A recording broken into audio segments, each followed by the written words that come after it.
I hope you have taken your breakfast. If not, we are following our online session, so feel free to place, cup of coffee next to you.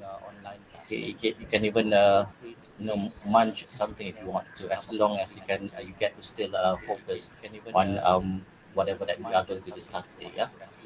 Right. So yesterday we had our 2 hour session discussing about listening.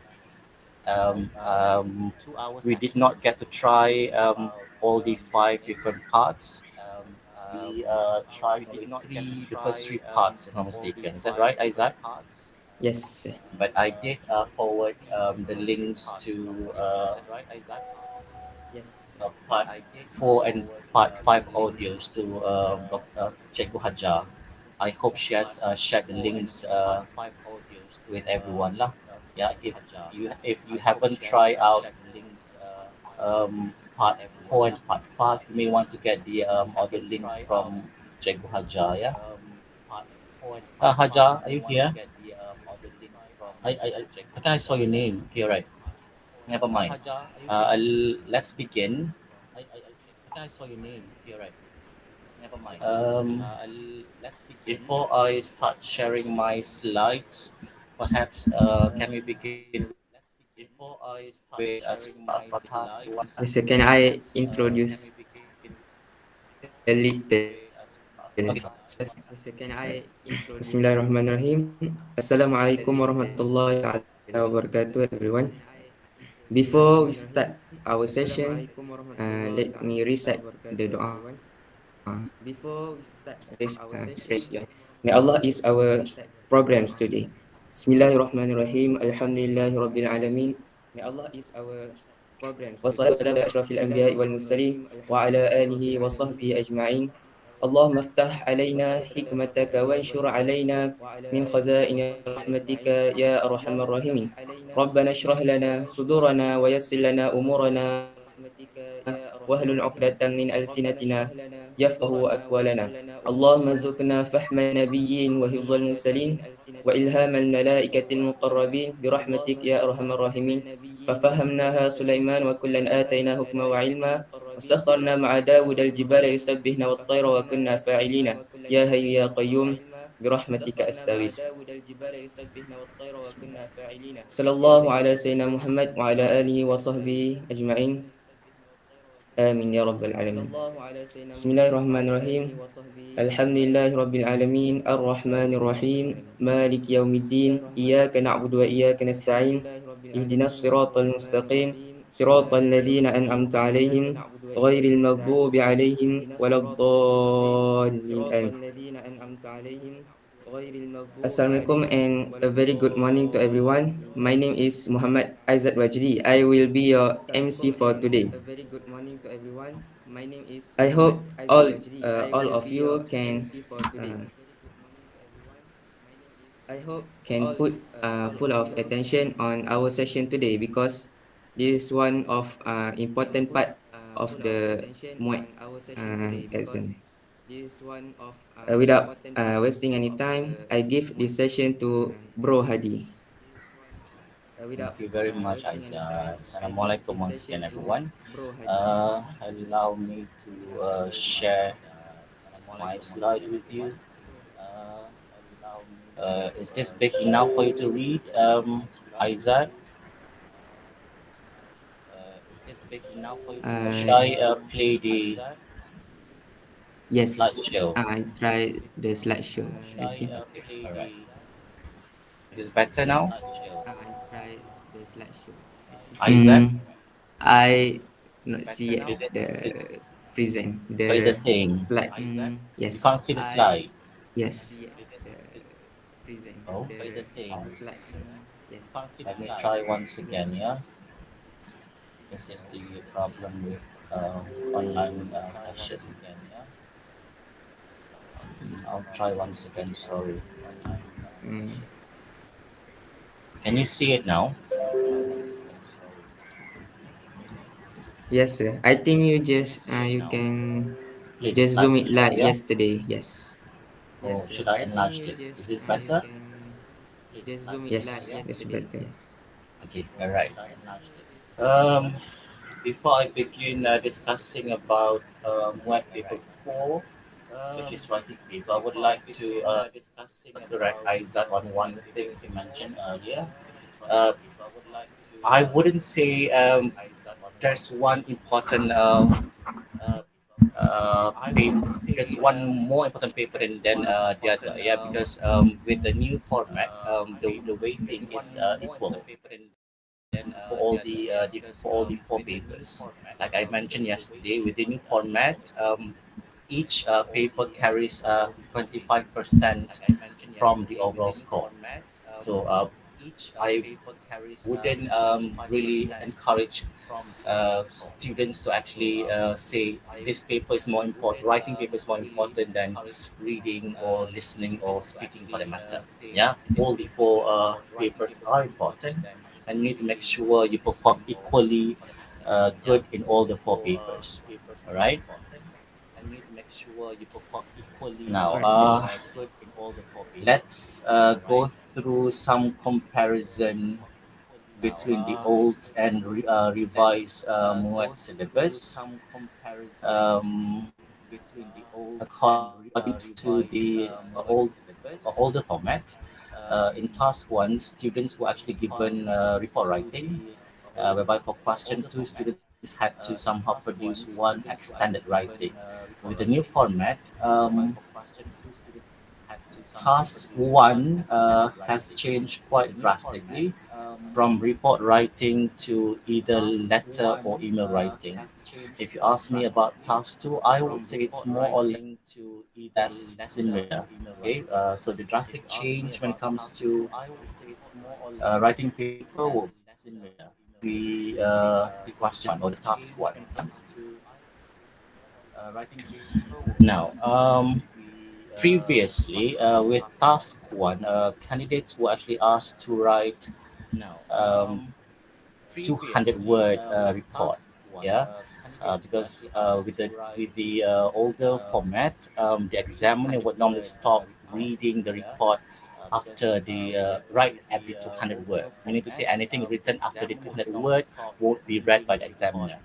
Okay, but with the revised MUET syllabus, task one becomes shorter. Okay, so from 200, candidates now have to write only 100 words.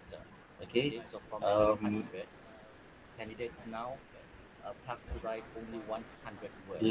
I would like to share with you something which I found from um, this guideline book prepared by MPM. Let me stop sharing my slide first, yeah, because this is related to task one writing. Share.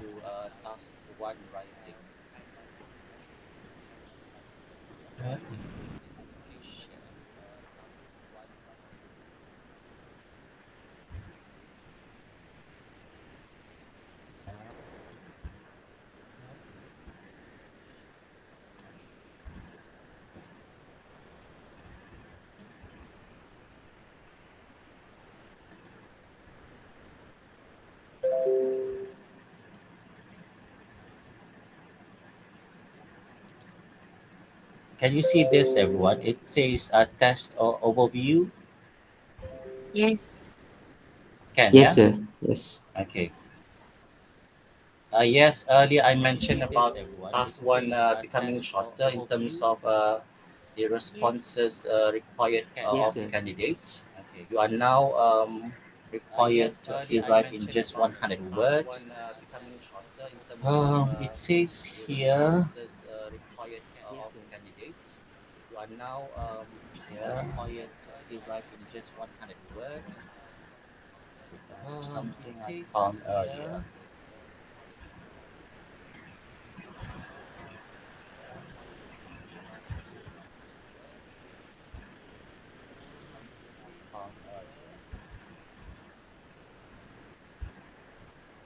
Because with the previous task one, candidates had to stop writing at 200 words. Otherwise, anything written after 200 words would not be read. But with this one, I don't see. I don't think there'll be like uh, how do I say, yeah, maximum number of word.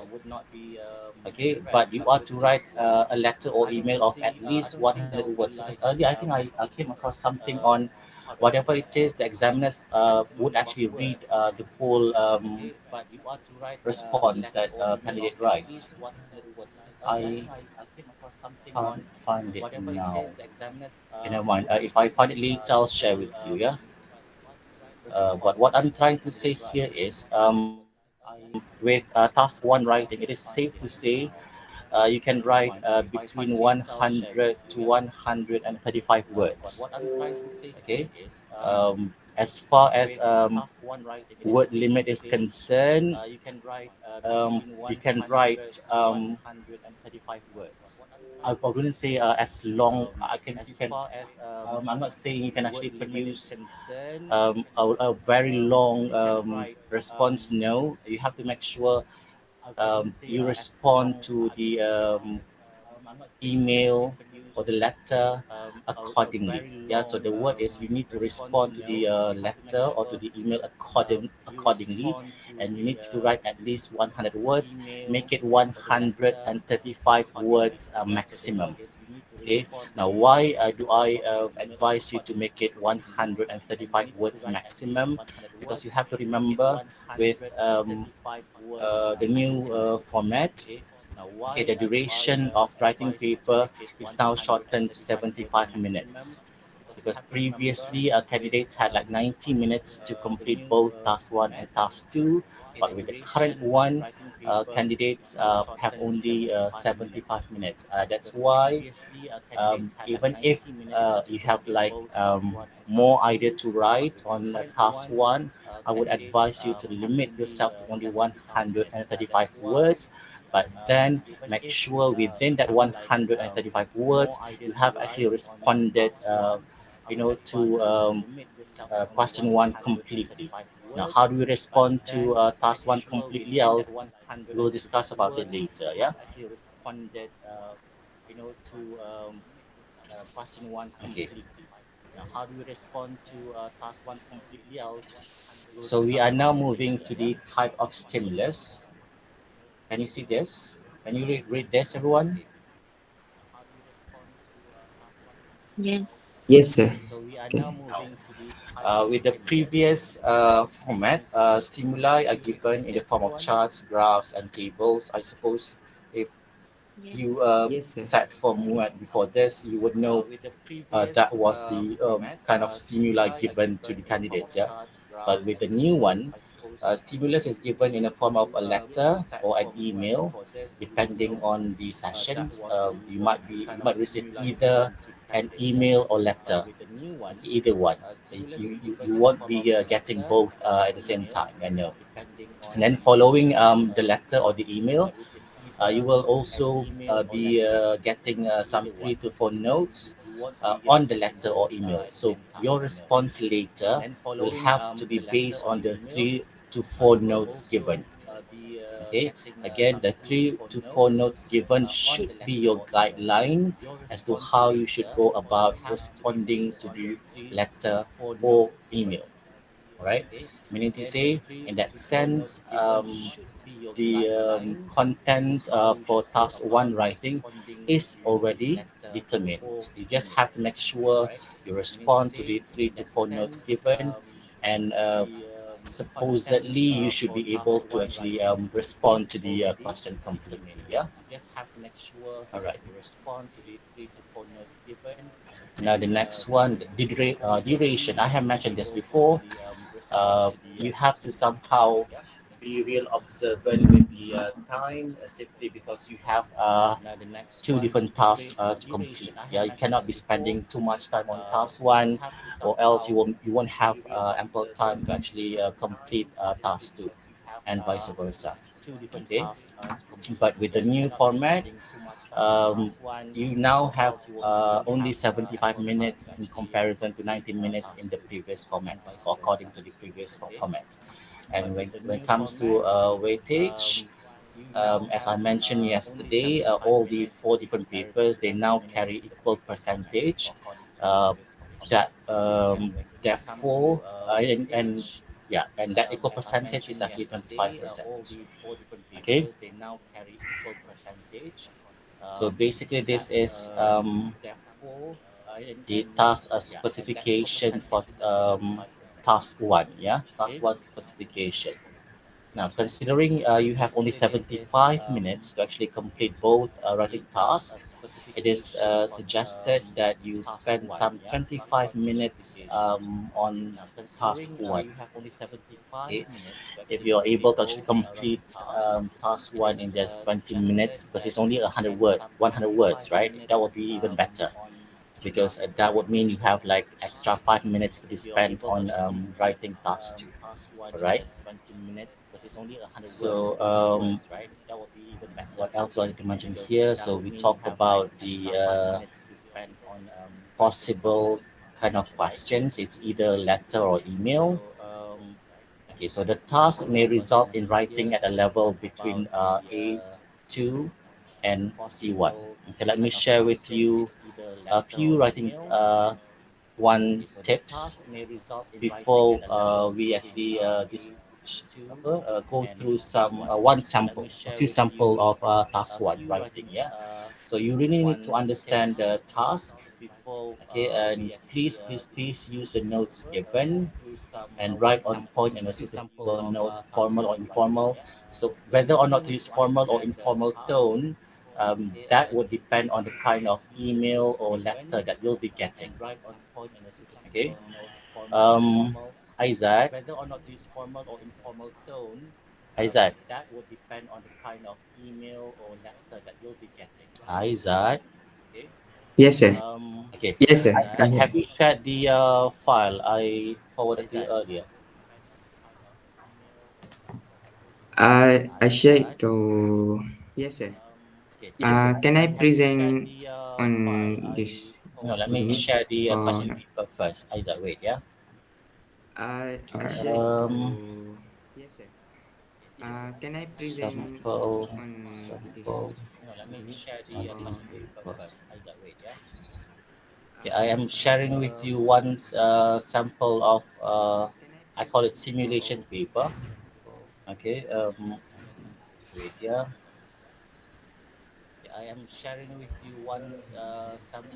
Is this big enough for you to read, everyone?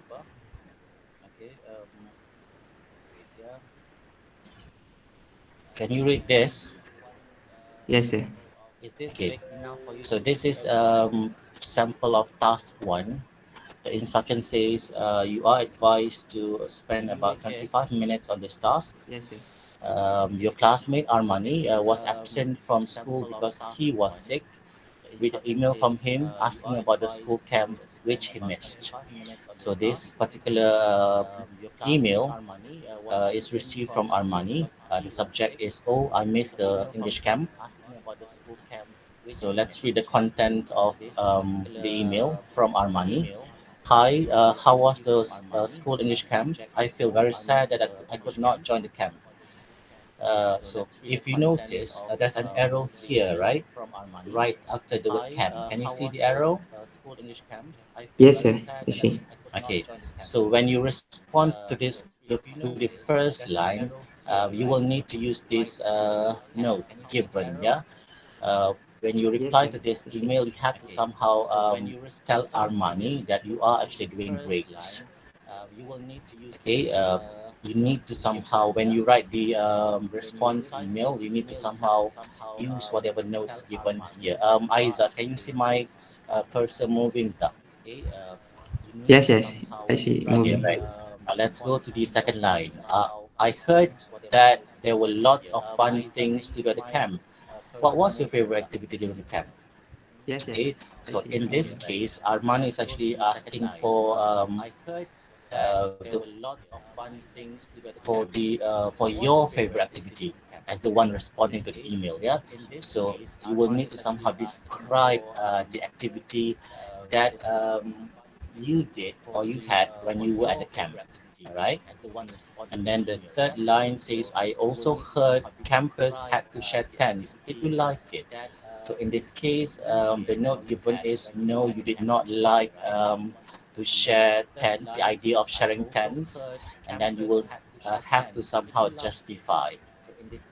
Okay. And then the last one says, I heard too that the school is planning another camp soon and I want to join it. Would you like to join me? So, in order for you to respond to the fourth line, you would need to tell Armani. So, in this case, you can say you would like to join, you would want or you would not want to join him. It depends because here there's no definite note given. It only says tell Armani, right? So, this is different in comparison to the third note because in the third note there is a clear hint of negativity. The note begins with no. Okay, whereas with this one, with the fourth note, you are free to actually determine the direction of your response later. Okay. Any questions so far on task one writing, everyone?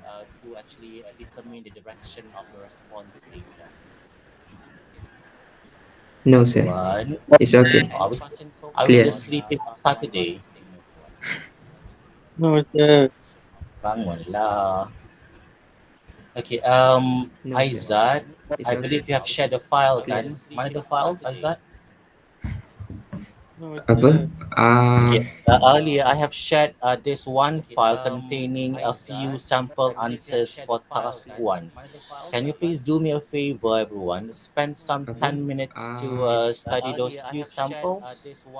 Aizat, can you please forward the sample answers through chat box? Tak?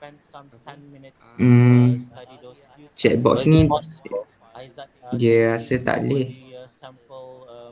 Check. Can Aizat, you put the apa? Or can you Hmm, share through your WhatsApp group ke checkbox apa? ni You have WhatsApp group dia with the rest rasa of tak your boleh. friends here. Not all but Okay, wait, let ada me setengah-setengah. try. Let me see what I can do. Yeah, Not all but I think I might know how to actually ada share setengah-setengah. through chat box.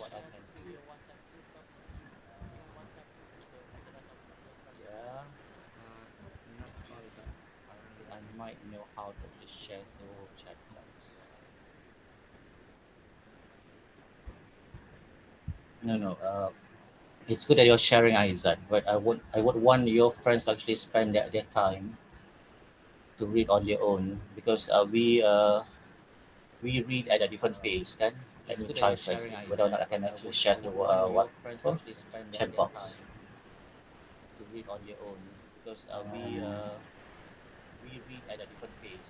Let me try first whether or not I can actually share through what chat box.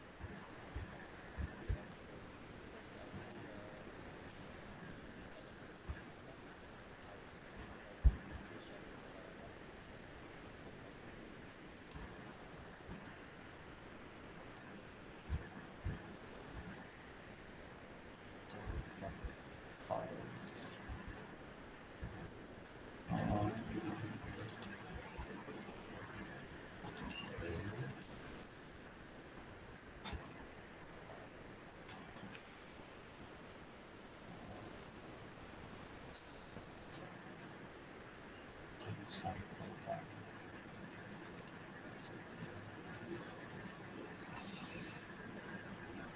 Okay.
I have just shared this link through chat box.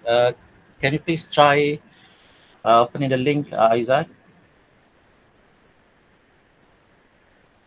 I have just shared this link through chat box. Can you please try? Does it bring you to a few samples of task one writing? You should be able to see like four samples. Everyone, can you please check the link whether or not you can actually open it? Okay, thank you very much for responding, Junaidi.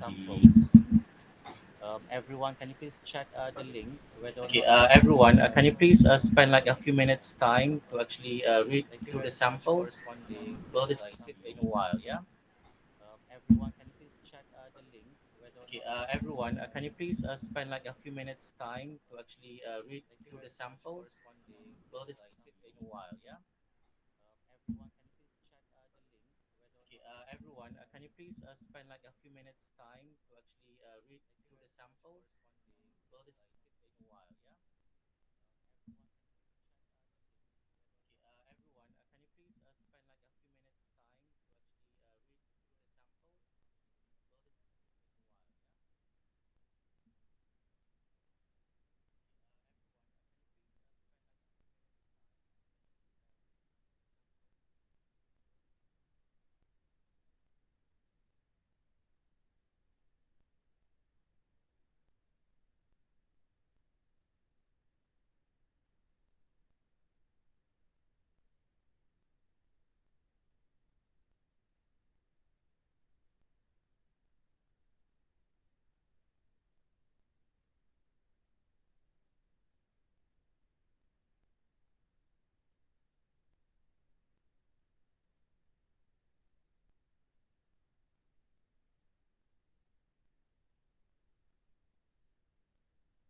Everyone, I hope you are reading the four samples. Yeah, are you?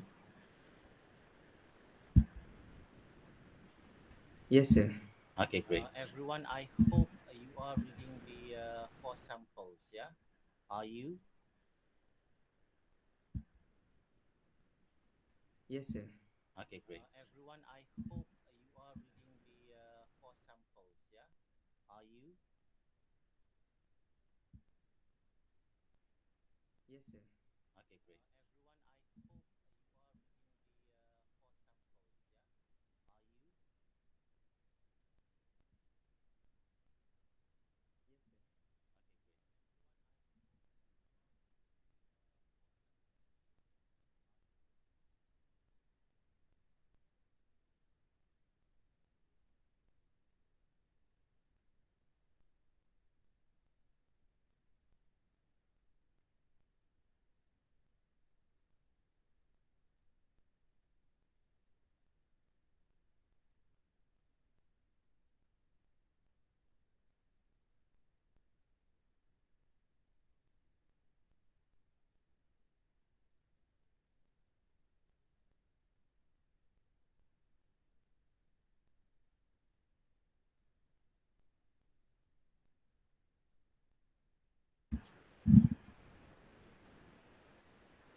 I'm going to discuss the four samples at 10:45. The time is now 10:38. Yeah. So please do spend the next I'm going to 7 minutes discuss the time four to samples actually at go through the four 10:45. The time is samples. now 10:38. Yeah. So please do spend the next I'm going to seven discuss minutes the four time to samples actually at go through the four 10:45. The time is samples. now 10:38. Yeah. So please do spend the next I'm going to seven discuss minutes the four time to samples actually at go through the four 10:45. The time samples. is now 10:38. Yeah. So please do spend the next seven minutes time to actually go through the four samples.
2 more minutes before we discuss the four samples. Yeah, I hope you are almost done with reading the four samples. 2 more minutes before we discuss the four samples. Yeah, I hope. And I was informed by Dr. Cikgu Hajar saying Cikgu Halida is with us.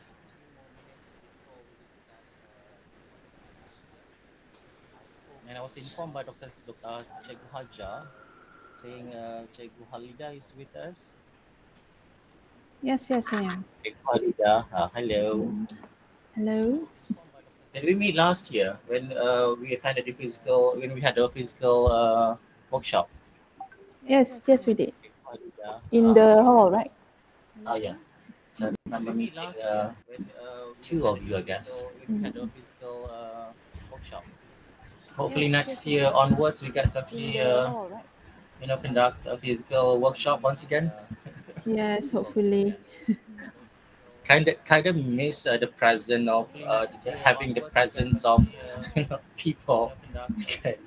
I mean, basically we are with a group of people here in the room, but that doesn't feel the same as being in the same room physically, right? I almost forgot how my students look like. Some of them. Right. I mean, with online learning, somehow they have changed to shy individuals. They do not want to switch on the camera all the time. Cherozaidi. Yeah. I mean, I don't know whether Cherozaidi here. He's actually teaching part time in USI. I'm not sure about you, Cherozaidi, but I'm having problem with those TESOL students because I remember I enjoy their how do I say this? Yeah, their spirit in the class. They were lively in the classroom back then, but with online learning, you somehow you feel like talking to the screen in one empty room. It doesn't really feel like you are having communication with people.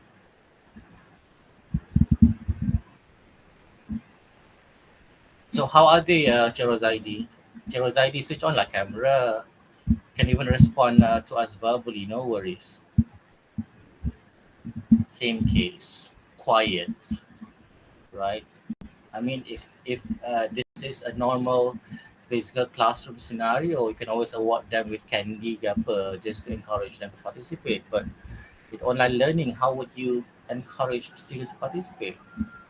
I mean, you can't afford to give to promise them extra marks every time. I mean, if you talk about conducting classes for like one semester, after if you award them with bonus mark for their active participation in the class, at the end of the semester they would have collected like what 50 marks already. So that by then they don't have to complete any more assessment. Kan?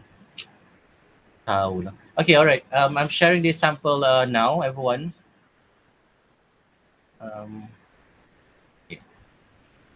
I hope you can actually read from the screen. Yeah. Do I have volunteer to actually to help me read the first sample? Let me see. Aulia, my dear sister. Is that right? I am interpreting the name correctly, right? Aulia? Aulia, are you there? Let me call a different name. Who else can we call? Cairo Naim. Are you in front of the screen, my dear brother? Cairo Naim. Tak ada. Muhammad Hakimi. Come on. Muhammad Hakimi. Yes, sir. Okay, can you please help me read the first sample, my dear brother? I try, sir. Can you? Yes, yes. Okay, there you go. I can hear you loud and clear, Naim. No worries. Help me read the first sample, please.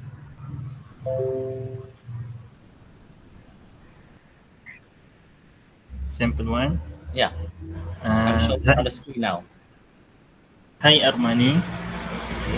The school English camp was great. It is really Unfortunate.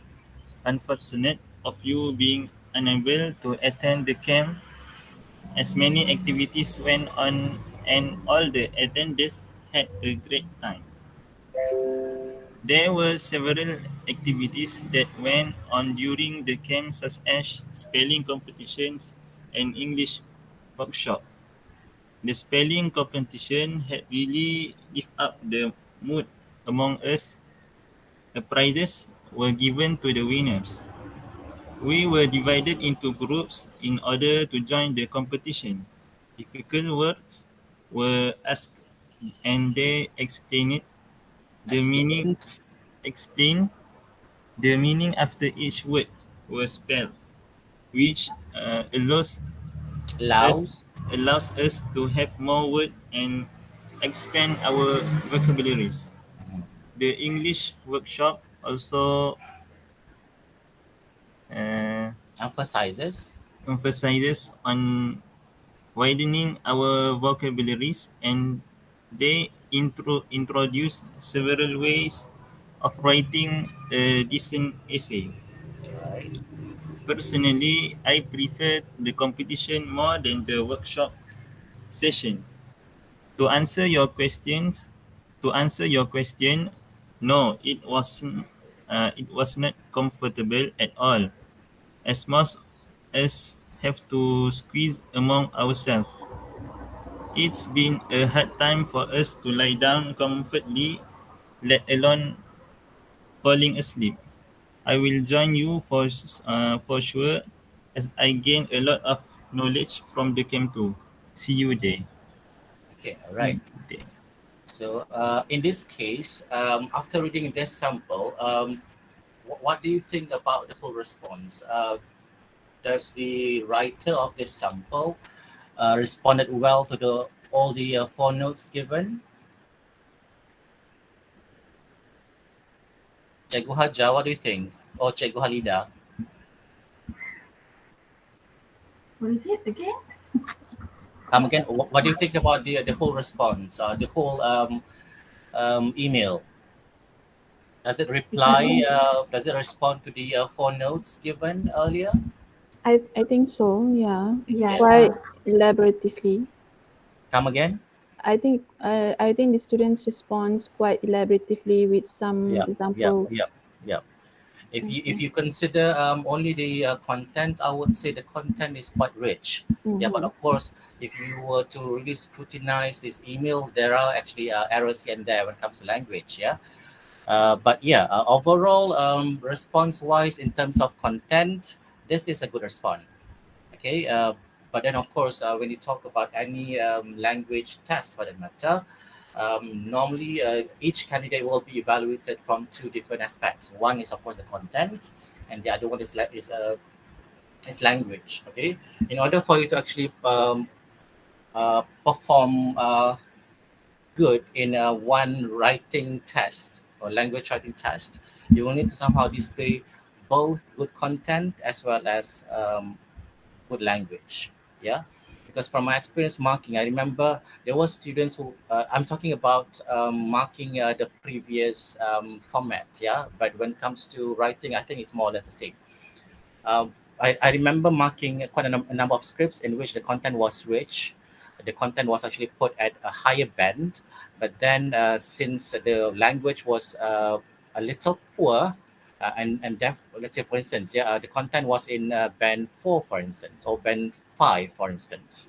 No, four, for instance, yeah, and then the language is in band three.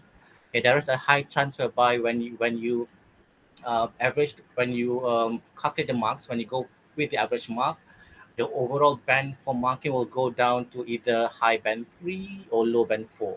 But most probably in that case, in the case of writing with rich content but rather poor language, in the end you can say most probably the final band for that particular piece of writing would go to band 3 most of the time. Okay, right. So this one shares the same case. Yeah. Now let's discuss this sample again. Great. Hi Armani. If you notice, that is the opening phrase for this email. Yeah. Now remember, everyone, right after the opening phrase, please do write do put a comma. Yeah, a comma is needed right after the opening phrase. It is good that the writer for this particular email um, starts with a new line after the opening phrase, because this is how it should be done. Uh, the Right after the opening phrase, you cannot be continuing with the response. Say, for instance, wait, can you see this? Can you see this, everyone? Yes. And now the Yes. opening phrase is in the same line as the first content, right? This is not how you should write an email. Yeah. Uh, your first content should be written in the new line after the opening phrase, and there should be a comma right after the opening phrase. Okay, because under language you have a few elements. You have the word choice, you have the grammar, you have in this case you have the punctuation, because under language you have like so many different elements. Okay, and punctuation is one thing that you need to observe as well. So in this sample, the opening phrase does not actually come with a comma. Therefore, there's a chance whereby this particular script might be penalized in the sense that from the perspective of punctuation. All right. Content is fine. Okay, it is separated according to the different notes. If you notice, okay, so if you do it this way, I believe you will get good marks in terms of organization, because each paragraph is actually meant to respond to one note given. Okay, so organization wise, it's fine except for some language errors here and there, like we mentioned earlier. Okay, now let's talk about the closing phrase. Now, with informal email, I must say, you have lots and lots of options to choose from. We'll go to the sample later on as we try out the exercise. Yeah. So this is just one example of closing phrase, because this is one informal email. But if this turns out to be one formal email, you cannot be. I'm afraid you cannot be using this closing phrase. Okay, because that we have like different options of closing phrases when it comes to dealing with formal email and informal email. Okay, in this case, since this is one informal email, therefore it is allowed. You actually allowed to use this because the tone rather sound informal. Okay. Question so far.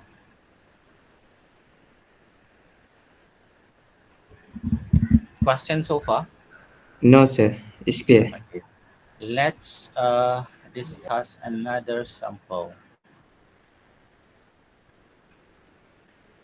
Hey, let's discuss sample 4. Hi, how are you?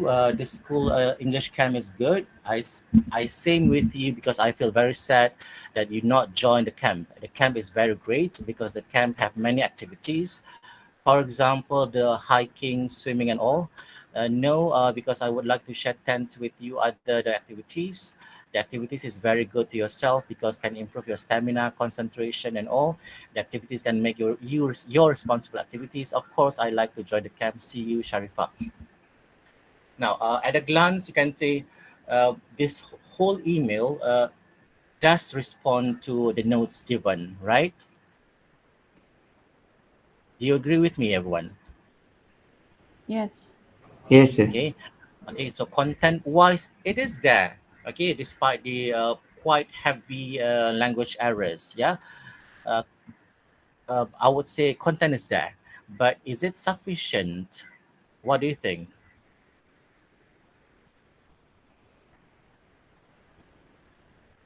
everyone? What do you think? Is it sufficient? Is the whole response sufficient? No, I think it can be elaborate more. Okay. Yes, yes, you are right on that. Yes, the whole email responds to the whole notes given. But then, if you consider only this few lines, I don't think this is 100 words. Okay, so remember you are to respond in between 100 to 135 words. Okay, try to make full use of the word limit that you have. And yeah, at a glance, although I did not count the number of words, I don't think this is 100 words. Okay. um any other thing that you notice from this sample, from sample number 4? Take a look at the opening phrase. Remember our discussion on sample 1? What must we have after the opening phrase, everyone? The comma. A comma. Okay, do not forget a comma right after the opening phrase, yeah? And try to really put the first response in a new line, yeah? So meaning to say you have to somehow observe the spacing. I know you will not be writing using Microsoft Word, you'll be writing on a piece of paper, but I believe you can always observe a spacing. Okay, although you'll be using a different medium or platform to actually write. Okay, and yeah, basically in general, let's put aside the language error. The whole response is rather too brief. This is not just, it's almost too brief. Say for instance, you read the first one. How are you? The school English camp is good. I mean, it's fine, if you were to respond this way, if you're sending WhatsApp message to your friend. But remember, you're actually sitting for MUET for one writing tests. Okay, and when it comes to any language tests for that matter, you need to somehow consider having or giving rich content aside from observing your language usage. Okay, so in this case, there's a lot to work on when it comes to both the language as well as the content. But does this deserve a band 1? No. Okay, because there is actually a response. A band 1 kind of response normally, if the candidate writes, say, in this case, say 2 lines maybe to respond to the 4 notes. I mean, you can never respond to 4 different notes given in just 2 lines. Well, maybe you can, but then that will be like too limited. Okay, you cannot be saying, hey, you know what, somehow I have a different personality. I don't like to actually explain myself in a very lengthy manner. I like it to be brief and straightforward. Fine, that's your personality. Okay, but in this case, remember, you are sitting for one uh, writing test. Okay, and it's um, how do I say this? You may not want to reflect on your personality when it comes to sitting for any language test. Okay, because men especially, kan, we are known to be the creatures of a few words. Is that right, Rosaidi? Men are creatures of a few words. Rosaidi, are you still with us? Yeah, perhaps he's attending to something else. Okay, so remember, when it comes to writing or responding to any of the writing tasks, especially, try not to reflect to yourself, to your personality. Okay, remember to always provide rich content aside from really observing your language. All right. Now, out of the 4 samples you read earlier, which one is your favorite? Is it, which one do you think is the best written email?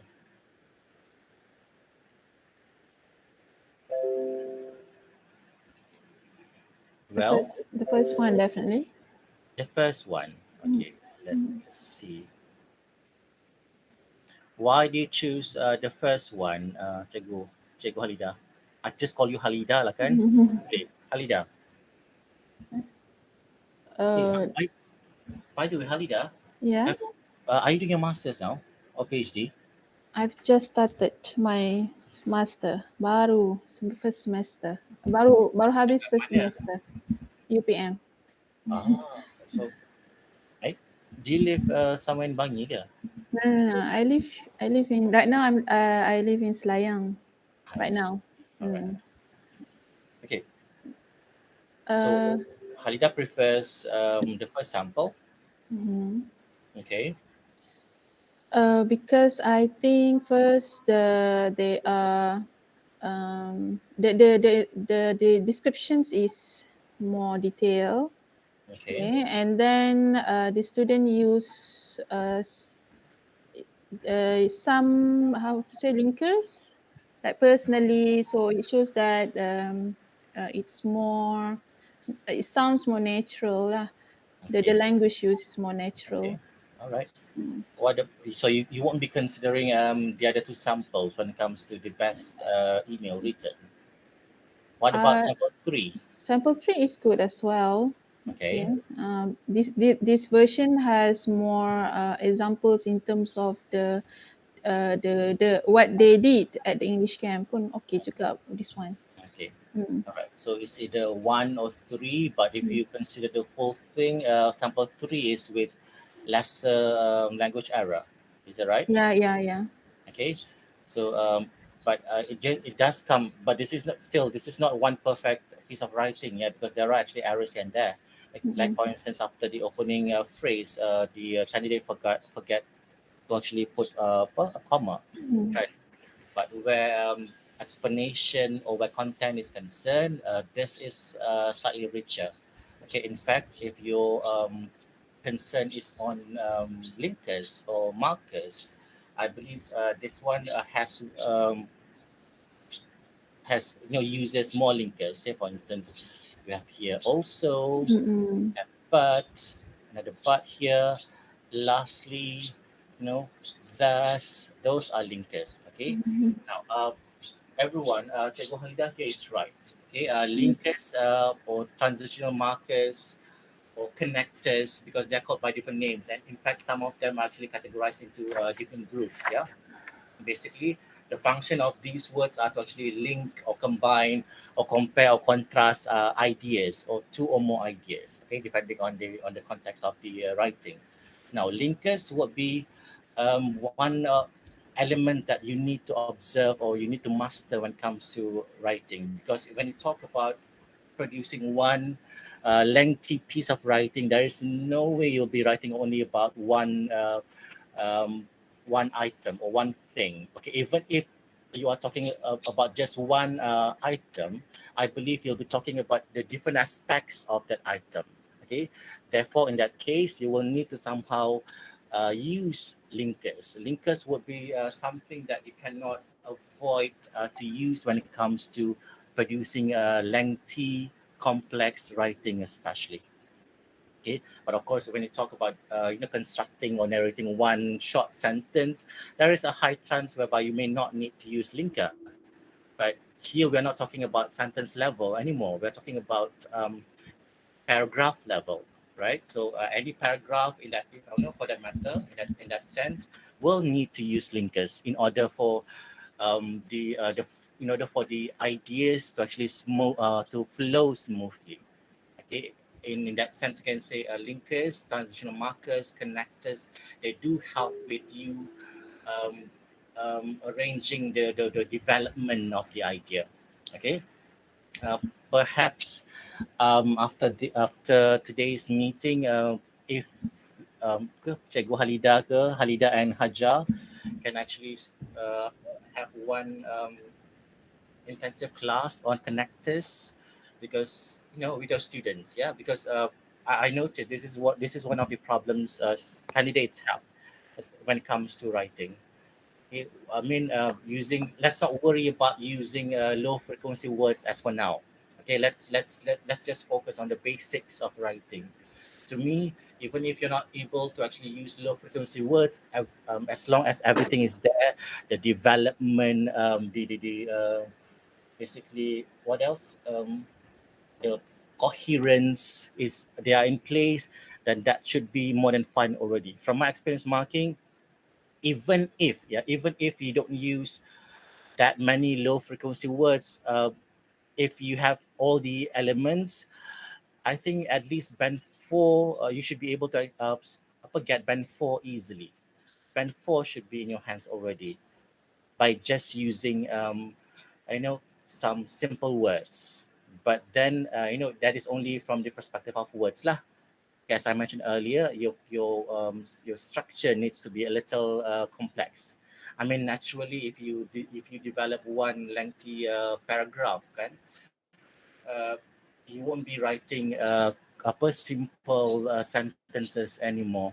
Okay, as idea flows in your mind, definitely you'll be writing complex sentences here and there.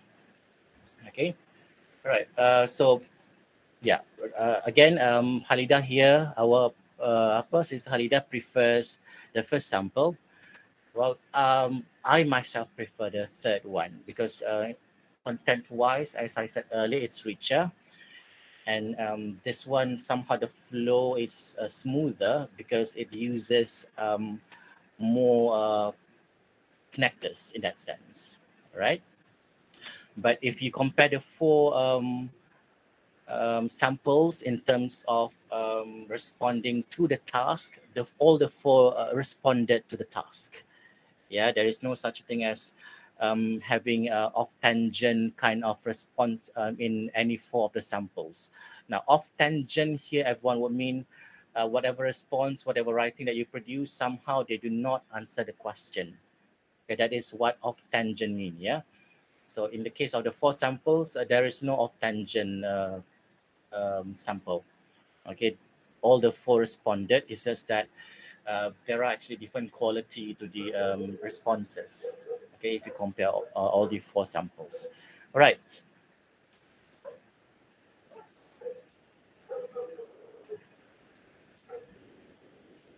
Yes, the students need to be aware. You know, um, this is uh, ho- how I did it in the past. Yeah, perhaps our brothers and sisters here might want to try this out. Um, I would normally be placing back then. I would normally be placing like a list of transitional markers or linkers or connectors. Okay, first, of course, you have to be well versed on how to actually use them in sentences. Yeah, so once you have the rough idea on how to actually use them, each time you need to produce any piece of writing, I would advise that. Of course, you cannot be doing this, during the examination. I mean, I'm talking about you completing any written assignment. Okay, try to place a list of connectors, linkers, semua tu next to you. So while you actually completing that writing punya assignment, you may get to actually refer or glance at them, while actually completing that piece of writing. I think that helps. Because sometimes bukanlah kita tak ingat, bukanlah kita tak tahu. We do know all the, if we are given actually the time to actually recall back all the linkers, I'm pretty sure you will, all of you here, you will be able to list out that long list of connectors, linkers, and whatnot, because you have learned them. Okay, it's just that um, when we have too many things to actually learn at the same time, some of the things that we learned in the past will go to the subconscious level. So in order for us to make sure they remain at our conscious level, my suggestion will be you place them next to you whenever you produce any piece of writing. Try it. All right. Okay. So enough on the samples. Can you please now try the exercises on emails, everyone? I believe I have forwarded it through the chat box. Okay, I'm giving you some 10 minutes or so. Let's start 10 minutes first. If you manage to answer everything in 10 minutes, then we'll discuss after 10 minutes. If not, then we'll discuss. Then we shall give you like a couple of minutes extra. All right. Can you please try opening the file first? Okay. Okay, thank you for responding. Really appreciate it. Okay, spend 10 minutes. The time is now 11:14. So we shall be discussing at about 11:25, 24, 24.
Everyone, everyone,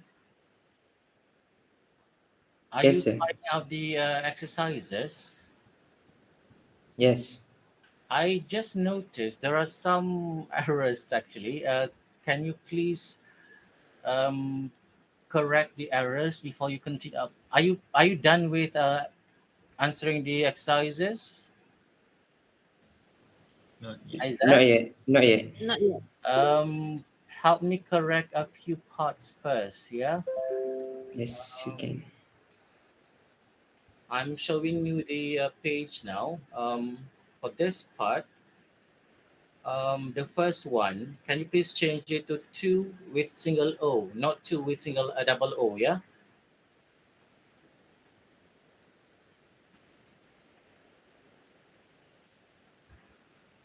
Can you correct that, everyone? Alright, sir. Okay, and then the Yes, sir. last one, where you have words like look, you, forward, possible, as soon as, to, reply and receiving, as well as I. Can you please correct this one? It should be your and not you. Your. Okay. All right. You can now continue answering. Sir, that's question. Yes, Isaac. Uh, by line, one sentence by one line, or it should be Which one are we talking about? Which part, Isaac? number three. Put the phrase in the right order to make sentence. Okay. Number three. Uh, it is one's paragraph or Oh, okay. one line, Okay. one It's it's it's sentences. it's individual sentences. Oh, So one set of questions, one set of words would form one sentence. Do you get what I mean? You have yes, five lines altogether, right, Isaac? yes, yes, And each line consists of a few words, right? yes, So those few words would actually form one set. So in total, you have 1, 2, 3, 4, 5 sets of words because you have five lines. So each set of words should form only one sentence. They are not to um, form one email or yeah, they're not to form one email, but they are to form like individual sentences, five sentences altogether. Get it? all right, sir, I try.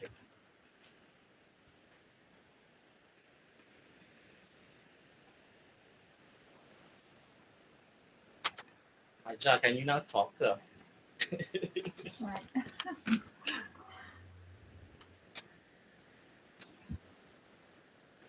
Still having your kids around? I'm Tu reading the chat bawah dah. box. Come again? Dah go down. Tengok TV. It's difficult kan semalam kat office busy, kat rumah busy juga. Yeah, that's why. They are waiting for me to bring them out today. Okay, alright. No worries. Halida is here kan? Yeah. Halida boleh. Kalau kata you want to leave early ke, go lah. I mean, it's weekend, understandable. I mean, there'll be like recording pun kan. Yes. Don't worry. I mean, Isaac can even accompany me here and the rest. Okay, if you have like family activity to attend to, by all means, yeah. Don't let me stop you. Okay.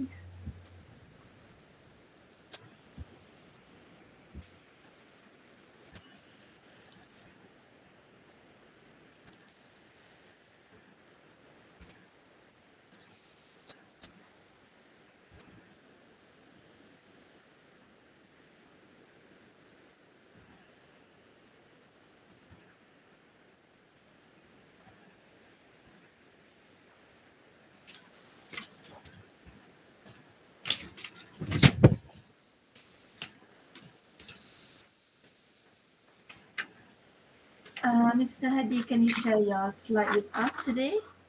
Sure. I'll share it with yeah. I'll share both sets later All today. Yeah. right. Thank you.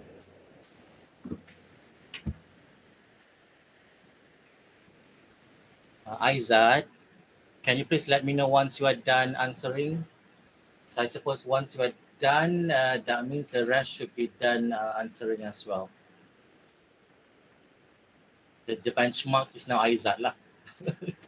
It all depends on how fast Aizat answers the whole questions, all the questions.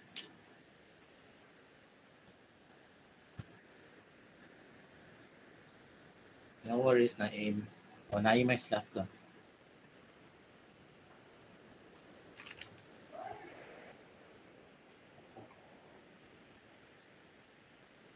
Haja, you know what? One thing about online sessions that I don't like ni adalah like I mentioned yesterday kan, it's a little too chaotic. Sampai kita punya meeting schedule pun macam not organized kan. I mean, We love more if it's physical. If can yes, and now you don't really have to Yeah. travel to leave home when everything is done from home kan. Tapi itulah, and I just couldn't tolerate apa yang some people, I don't know how they do it, but some of my friends claim yang they have to attend like 2 or 3 meetings at one time. Yeah, at one time. That one is horrible. Because I we mean, can I may focus have a on- different I may have a different definition to the word multitasking, you know, yeah. but following 2 or 3 meetings at one time online, I don't think it's multitasking. I cannot do it. Yeah, we can't focus on it. I can't. I tried one time, and yeah, after that I was like, okay, never mind. I'm gonna first select as to which meeting do I need to attend if I have like 2 or 3 meetings scheduled at the same time. Right? It's just not possible to hear, you know, to 2 or 3 meetings at one time. Like if for example, if I have a meeting with pengurusan DQ and then at the same time I have a class, so I rasa I tak dengar sangat lah that meeting compared to teaching my class. I know. That's why the problem. But at least we now know the real scenario with online learning kan. Like masa when we did our first degree kan, okay, we were actually presented dengan a list of advantages, list of disadvantages. But now as we are really living, you know, that practice, I don't think that those things that we learn too are actually true tau. Some of them are not actually true. Kan, masa I remember when I did my first degree dulu, I was told that it's good to have online learning in comparison to physical learning kan, traditional physical learning. But now as I am actually living the practice, I do not fancy this one, not at all. We love more the traditional one. Yeah, right. Even the motivation feels different. Yes, I got some student PM me that they didn't understand when we are having Online. Online learning. Yeah, the situation is not the same one as the physical one. Yeah. So some of them are having a stress, and some of them having a stress. It is stressful. Yes. I mean, the fact that you don't really get to go out these days, that is stressful enough. And like what happened yesterday to me, remember I lost the connection a few times. That adds more to the stress. That one is out of our control. Itulah, at least you have a stable, more stable internet connection. Because like me myself, just for today, but not always. No, because like me, Haja kan, I cannot be switching on my camera all the time tau. Otherwise, Because I'll that be can interrupt disconnected your for connection. Yeah. Okay, it's okay. We can understand it. So I will always be switching on my camera when I need to actually show my face, right? When there's a need lah, in that sense. Sebab kalau tak, memang a few times, you know, disconnected. So macam malas. Okay. But teacher Halida have a strong connection, I think, because nearby to KL. She has strong internet connection, and she has the strength to actually travel between Darul Quran, Selayang, and UPM. I mean, Halida, I salute you. I don't know how you do it. I mean, I'm doing my PhD at times, but at first, kan, when I first registered at UTM, I was like, I'll never register dekat UTM apa Johor kan. I mean, I cannot imagine myself traveling, between KL and Johor. And thank God, masa I registered last year, apa they started with this program, PhD program dekat UTM KL. So in that sense, I was lucky lah. Because I am in the first batch of students get to actually do their PhD in KL under this faculty kan. Kalau tak, I have to travel to Johor. I mean, that will like shorten my lifespan by half, man. Halida, are you following online classes kat UPM? Yes, right now, so far all my semester semua online classes. Plus it's education kan, so we don't have to attend any lab. Which mode are you doing? Full research. I think I can only do full research because my class here in Darul Quran is very packed kan. Tell me about it. It's the same with me. I'm doing full research as well. Tapi masa my first semester hari tu, I had to complete 4 courses juga, research courses. Okay. So, have you got your topic already? I have it, but I haven't received any feedback from my SV yet, but because I've only finished one semester kan. First semester baru habis like the compulsory courses that I have to take. So this semester I have to take one more compulsory course, and then I have to start writing lah. I'm doing on language policy. What about you? What's your area? Research area? Something on call actually, CLL. Wow. Computer system. But I'm not sure yet. Hebat orang-orang call ni, Hajar. The moment I hear call, I'm like, okay, tabik. Baru still exploring, baru je. Yes, I can never find myself to be well versed dengan all this technology stuff. I know almost nothing about technology. Yang Google Meet ni pun I had to ask my colleagues to teach me how to share files semua tu kan. Our student more advanced rather than us. I know. I first learned from students as well. Dengan tak malunya kan belajar from students kan pasal technology. Aduh. Apa ya Halida? If you happen to bump into Prof Arshad, because he was my external examiner hari tu untuk my masters. Send my regards to him. Tak tahu lah dengan kita, but perhaps he should remember Dr. Ainun lah kot my supervisor back then. Yeah, he has retired already. Really? Yes. Oh, he's enjoying his retirement right now. Yelah, dia dapat prof dah kan. Yeah. I mean, he was. At first, I was scared lah kan. Yelah, when you talk about having external examiner kan. Tapi then when he came for the Viva session tu, I was surprised. I think he was the way he gave out comments pun was very subtle, I must say, not offensive at all. So I kind of like his approach. Aizat, sorry, are you done? I think so. Okay, you think so? No, I'm not confident in my answer. Okay, all right. The I just rest, try. are you done with answering all the questions? Yes, sir. Great. Let's discuss then. Let me show you the questions. All right, so this is not just exercises on email writing. Yeah, within this set, you also have sample phrases. Especially here, you have the closing phrases for formal email as well as the closing phrases for informal email. Okay, So let's begin with the first one. Which phrases out of the phrases listed here um, are an appropriate way to end a formal email, in which three are not? Can you please help me identify the three closing phrases which are not suitable to be used in the writing of formal email? Okay, let's go one by one. Do we use yours truly?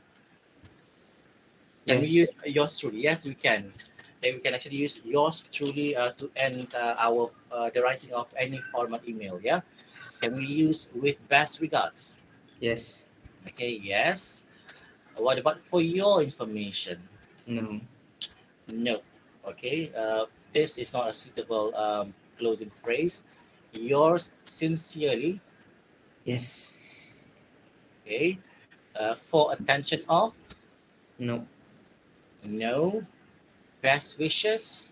Yes. Yes, we can use it as to close or to end the formal email. To whom it may concern. No. No, we cannot use that. Yours faithfully. Yes. Yes, with many thanks and best wishes. Of course. Okay, so when you sit for your MUET examination, these are some of the closing phrases you can actually choose from. Yeah, that's why earlier I said this is not a mere exercise set. This is also this one also contains a list of useful phrases. Yeah, so in this case, this one should not be used. This one should not be used, and this one should not be used as well. Okay, I just have one question to ask, because normally when it comes to writing the closing phrase for any formal email, the two most popular phrases will be this one, yours sincerely, as well as yours faithfully, right? Now, if I may ask, sorry, I, if I may ask you this, uh, when do we use yours sincerely and when do we use yours faithfully, everyone?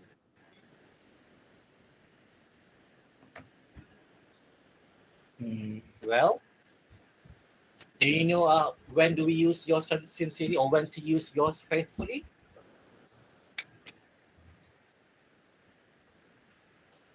I don't know, sir. Sorry? No, sir. No. No, my question is, okay, let's begin. Yeah, when we talk about phrases, closing phrases in the writing of formal email, we normally we have like two most popular phrases, and the two most popular phrases are yours sincerely or yours faithfully, right? So these are the two popular options when it comes to closing phrases for formal email or informal email. Is that right? Betul tak? Yes, sir. Okay. Sebab jarang kita nampak formal email using yours truly with bad regards, ada, but jarang. Most of the time, people will actually opt for either yours sincerely or yours faithfully.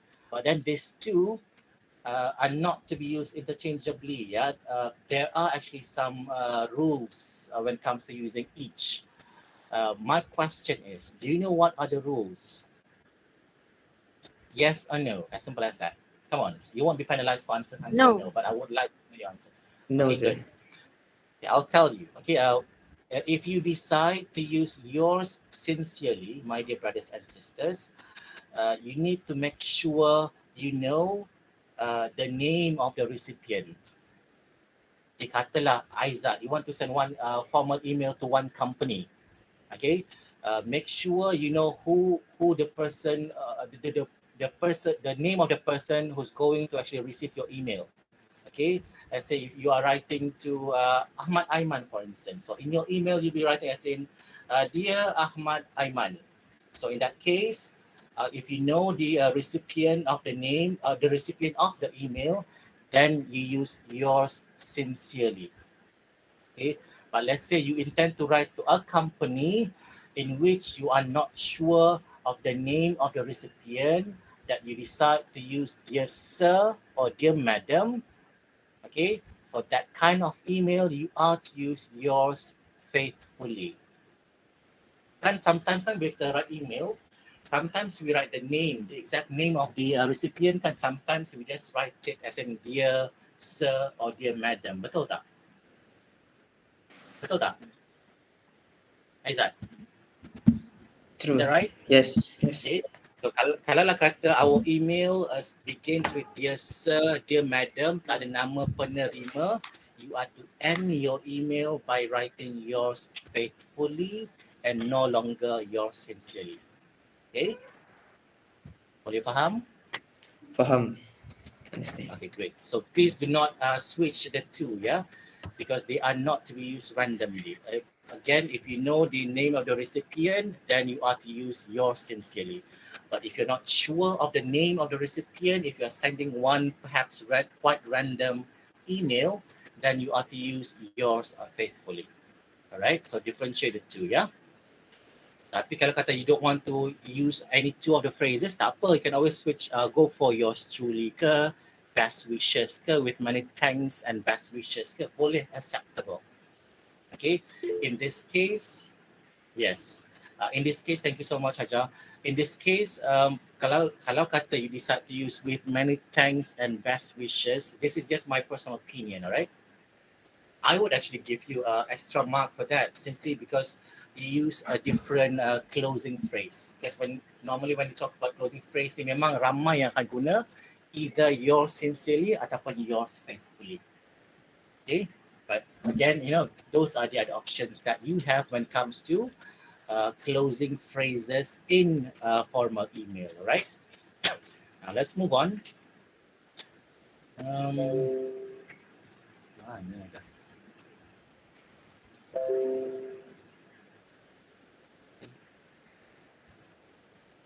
Exercises hilang pula.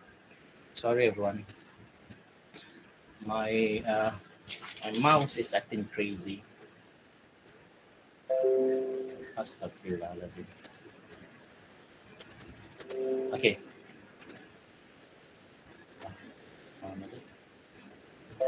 Okay, I'm scrolling down, yeah? Now let's move on to phrases used to end an informal email. Earlier we were talking about phrases used in formal email. They are now informal.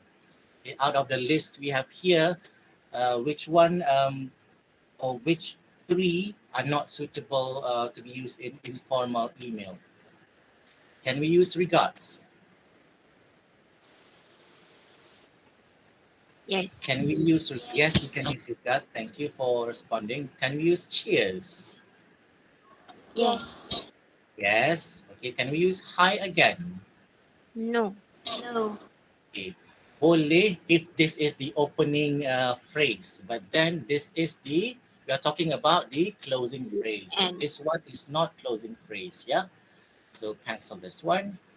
Can we use regards? Oh, regards dah. Can we use bye for now? Yes. Yes, we can. Can we use CC? No. What does CC mean?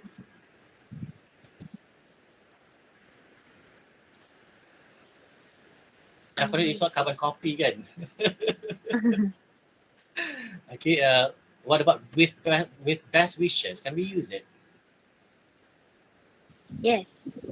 Yes, we can use with best wishes to actually end our email. See you soon. Yes.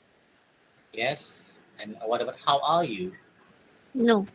Obviously, you cannot. Okay, because that is not a one closing phrase. Yeah. Okay. So basically, when it comes to choosing the closing phrase for any informal email, you can either use regards, cheers, bye for now, with best wishes, see you soon. Okay. All right. Now let's move on to complete the emails with the following sentences. Number one, dear Mr. Cruz, please find and close an application form for the post of teacher of history. Blank for this job. The deadline is March 24th. Yours sincerely, Jaco, School Administrator. Okay, so what will be the suitable answer for this blank? Excuse me, sir. Can you zoom? Can you Oh, enlarge your? thank you for informing me. Otherwise, I wouldn't know. Alright. Okay, yes. I Can you read it think now? Yes. yes. Okay. The answer is the first. Answers. Come again? I look forward to receiving your application. Yes, I look forward to receiving your application. Okay, let's discuss about this particular answer. Now, you may be asking me, Brother Haddi, why do we put receiving after the word to? Sebab teacher Halidah ajar, after the word to, we place basic form of verb. Betul? Betul tak? Yang tu yang teacher Halidah dengan teacher Hajar ajarkan dalam kelas. After to, when you decide to place a verb, kata kerja, kan, you need to somehow spell it out in basic form. Betul? Is that Betul. right?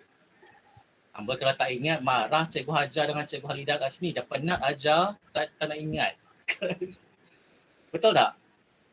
Betul. Kan? Betul. So in this Betul. case, everyone, you don't have to worry sebab in the case of this short sentence, let's call it short sentence, yeah? Sorry, my mouse is acting crazy. What does, because I keep on having this, you are presenting to everyone, it keeps on appearing on my screen and it's disturbing. Sorry. How do I get rid of that? Am I presenting? Gosh.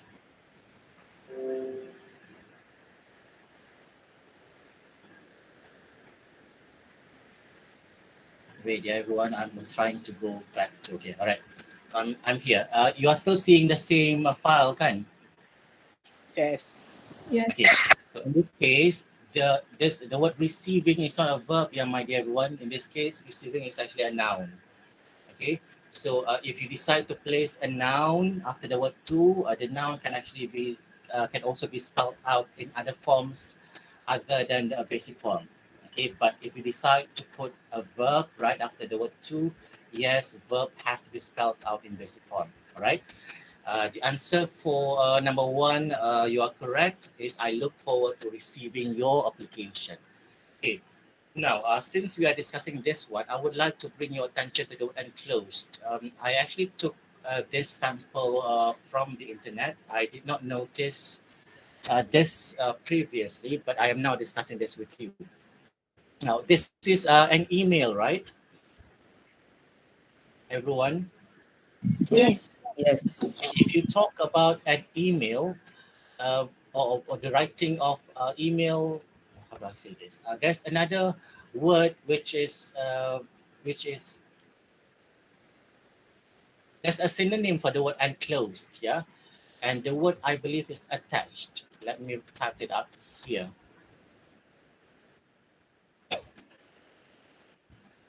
I believe you have seen these two, betul? Before this, Yes, sir. everyone. It's Yes. enclosed, attached, yeah. Um, I'm not sure why this sample exercise uses the word enclosed because this is basically an email, right? Now, to me, enclosed is to be used, the word enclosed is to be used when you are writing a letter because enclosed will mean disertakan, kan? Attached will mean something else. Okay, if you write an email, I believe it is more suitable if you were to use the word attached in comparison to enclosed. Okay, again, please differentiate the usage of these two words. Enclosed is for letter, attached is for email. Is that okay, everyone? Yes, clear. Okay, great. Now let's move on to the next question. Hello, Hiroshi. I can phone you on Thursday at 10:30 a.m. Can you let me know if that is convenient, please? So what shall be the line here? I would look forward to hearing you. Okay, yes. I look forward to hearing from you soon. Okay. Now, regards is the closing phrase, right? Everyone? Yes. Yes. Okay. Similar to the closing phrase, you cannot have anything else after or right after any closing or opening phrase. In this case, since regard is the closing phrase, so Jack has to be written in a separate line. It should be that way. Okay, we don't write the closing phrase regards and Jack's name in one line. All right. Now, please remember that. Okay, now let's move on to the next one. Dear Jackie, congratulations on getting the job. My team is in the international office, and I would like to welcome you to Bakewell University. I'm sure you will enjoy your new role. What should be the answer here? We. Come again.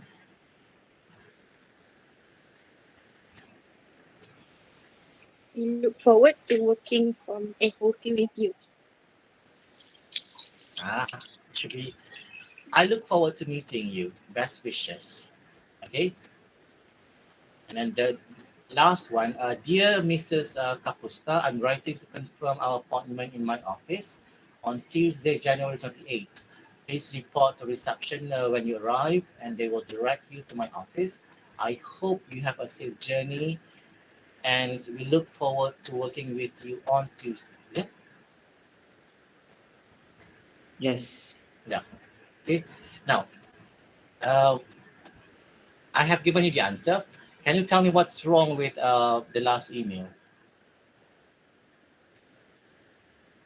Dear Mrs. Kapusta, and it should be under the Yes. opening. So after there should not be anything else after the opening phrase. Yeah. So this one should be written in a separate line. Same goes to the closing Closing. phrase. Yes. Okay. Because remember, you need to also reflect on organization when it comes to producing any piece of writing. Yeah. Now let's move on. Put the phrases in the right order. Would you like to take turn and provide me the answer for this one? Yes, sir. Of First one. course. Yes. Come on, anybody. I cannot be seeing the screen now because I'm seeing what I have on my screen now is the Microsoft Word file. So you will have to respond to me verbally, yeah? All right, sir. Sure. I try. I look forward to meeting you. Yes, I look forward to meeting you. That's right. What about this one? Siapa-siapa nak try? Boleh. Anyone else? We look forward to hearing from you. Yes, we look forward to hearing from you. The next one?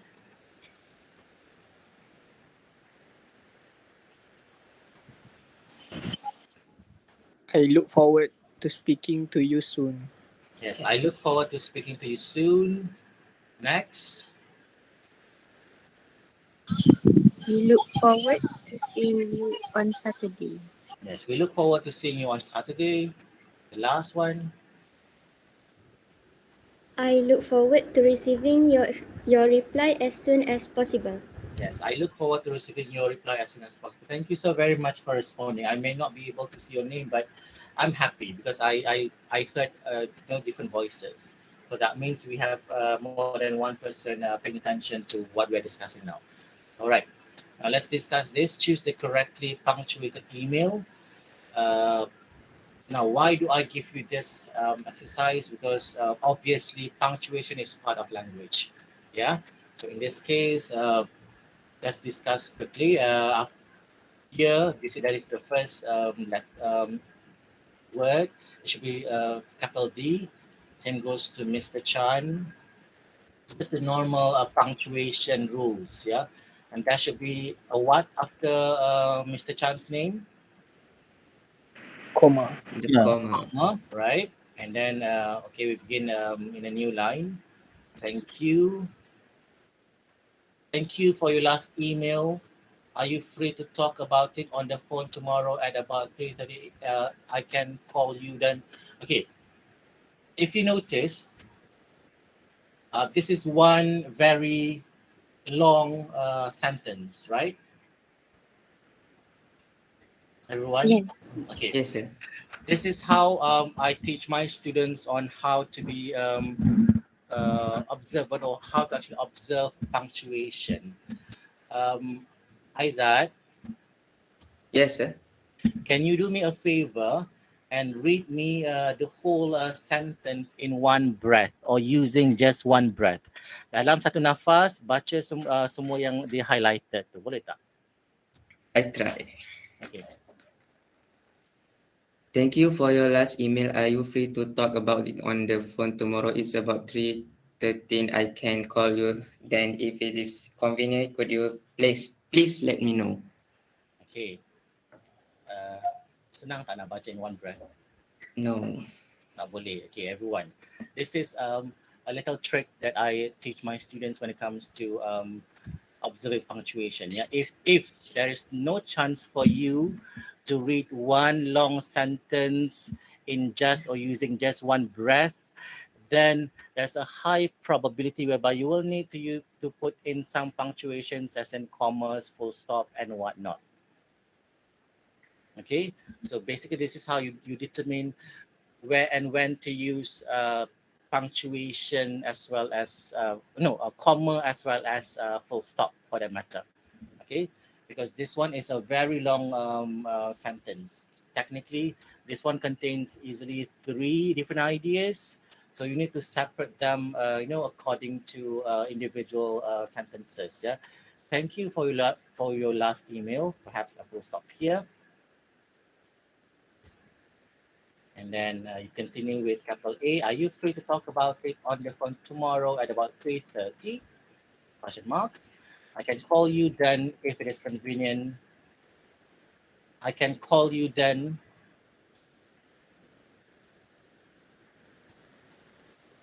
if it is convenient. Could you please let me know? Full stop here. If it is convenient, could you please let me know? Right. So the long sentences now can actually be divided into 4 different sentences. Okay, what I'm trying to say here is aside from making sure you use the correct phrases, making sure you respond to the notes given, you also have to make sure you put punctuations where necessary. Okay, and not just any random punctuation. Make sure you put in the correct punctuations. Okay, by punctuations, I mean all the different symbols, the full stop, the comma, the dash, the hyphen, all sorts of the question mark, the exclamation mark, small capital letter. Those are under punctuations. Yeah. Yeah, I'm going to skip this one. I'm going to move on to putting one email in the right order. Do I have volunteer for this one?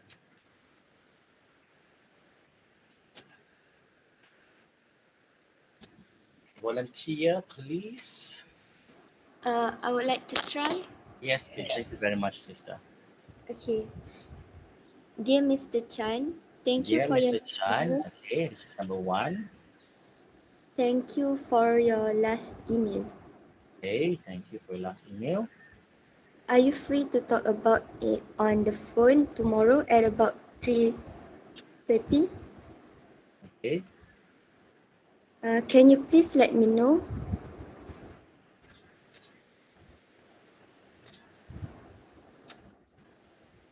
I can call you then if it is convenient.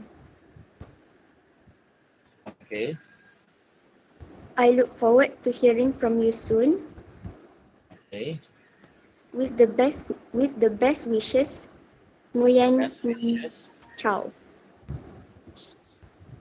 head teacher, Vietnam International School.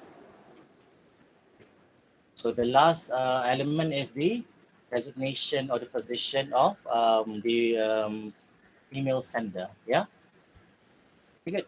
As simple as that. There you go. Simple, right? So I hope you can actually keep that sample exercise, because within that exercise, you also have a few sample expressions. In fact, a few sample of how sentences in emails should be constructed. Okay, so don't worry again. Do not worry about using to hearing. Okay, and that kind of sentence, because in that case, the word hearing is no longer a verb, but it has become a noun. All right. Okay. Now done with task one. Any question on task one? Question, my dear Myanmar, my dear brothers and sisters. Senang je. Okay, so remember, okay, some of the do's and the don'ts earlier, and do not respond uh, to task one in more than 135 words, simply because you have another task to complete. Okay, get it? Now let's go back to our slide, shall we? Boleh lagi ke tak ni Aizat? Macam dah running out of battery je. Dah recharge ke? Pergilah grab yourself a drink apa and put it next to you. Alright? Alright, sir. Aizat, boleh lagi ke Aizat? Yes, can. InsyaAllah. Nice painting in your background. Yes. Did you buy it or did you paint it yourself? My neighbor work on Your it. neighbor painted it. Yes. Wow, really? She's so talented. Where is my slide? Yeah, let me look for my slide. Okay. Now let's go back to task 2. Can you read this, everyone? Yes. Yes, sir. Okay, Can. all right. So basically, this is the specification for task 2 writing. You are advised to spend some 15 minutes on task 2. But as I said earlier, if you manage to complete task 1 writing in less than 25 minutes, that means you get to bank in more time into writing task 2. Yeah. And this time around, with task 2, candidates are expected to write at least 250 words. It is slightly shorter in comparison to the previous format, MUET format. Yeah, because the previous one, I remember in the instruction, it was spelled out clearly, as in the candidates had to write 350 words. Difference of 100 words. Yeah. Basically, this will be the genre of writing that you can actually expect in MUET Task 2 writing. It's either discursive, argumentative, or problem solution. You don't have to worry about the name, because as far as I'm concerned, the three are similar in the sense that you will have to share or write down your opinion, be it discursive, argumentative, problem solution. It's all about writing down your personal opinion. Okay, so yeah. That being said, you don't have to worry about the names of the different essay genres. Yeah, because sometimes the names pun can be frightening kan. Dengar nama macam gah, pasti susah. Padahal nama dia yang nampak gah, tapi it's nothing. Yeah, this is quite similar to the previous MUET writing 2 format. It's just that this time around, the time has become shorter, and the number of words has been reduced from 350 to 250. Now, okay, this will be some of the concerns related to task 2. How many paragraphs should you write? Um, Anyone here would like to respond to that? In your opinion, how many paragraphs should you write? 5. 5. Five. 5? 5 je 115. Too much. Saya kata, Brother Haddi, dah gila ke on Saturday ni mentang-mentang dah 2 jam dah kan? Yes, you are right. It's only 5 paragraphs. But out of the 5 different paragraphs that you'll be writing, you should be able to group them into 3 different types of paragraphs. Yeah, and the 3 paragraphs are known as the introduction or the introductory paragraph. And then you also have body paragraphs. I'm saying body paragraphs plural because you are going to write 3 body paragraphs. And the last one, of course, when you have the introduction, you must also have the concluding paragraph or the conclusion. Okay. Now, what if the writing is more than 250 words? Will you be penalized? Should you stop writing after the 250 word? What do you think, everyone? No, we can Okay, yes. continue. Come again? Should you stop writing after the 250 word? No, You don't have to. I mean, the time is now shorter, right? The time allocated for writing task 2, in fact, for the whole writing task. Therefore, you don't have to waste your time counting the number of words just to make sure you meet 250 words. Yeah, no. Okay, you can write as long as you want, but just make sure it is more than 250 words, because if your writing is too short, way lesser than 250 words, there is a possibility whereby you'll be penalized in terms of content, meaning to say, because meaning to say your marks for content will be deducted. It's logic, because if you produce only a very brief essay, obviously you won't be producing that rich of content. Yeah, and that will somehow lead you to losing marks in terms of content. So again, when it comes to word limit, make sure you write not less than 250 words. How long can you go? Well, it's up to you.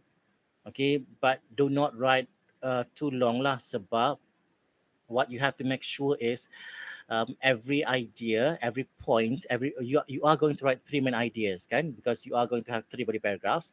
You just have to make sure, sorry, each main idea is sufficiently developed. Okay, meaning to say the development of your idea has reached saturation. Dah tepu dah. Meaning to say, there is no room for your idea to be developed further. Okay, dah saturate, dah tepu. Okay, so yeah, you want to write 600 words, it's up to you. Just make sure each idea is developed sufficiently, and make sure you fully utilize the time given. All right. So how many points should be written? We have discussed this earlier. 3 main ideas. If you think you have the time to actually write one additional idea, um, some may encourage you to do so, but I wouldn't.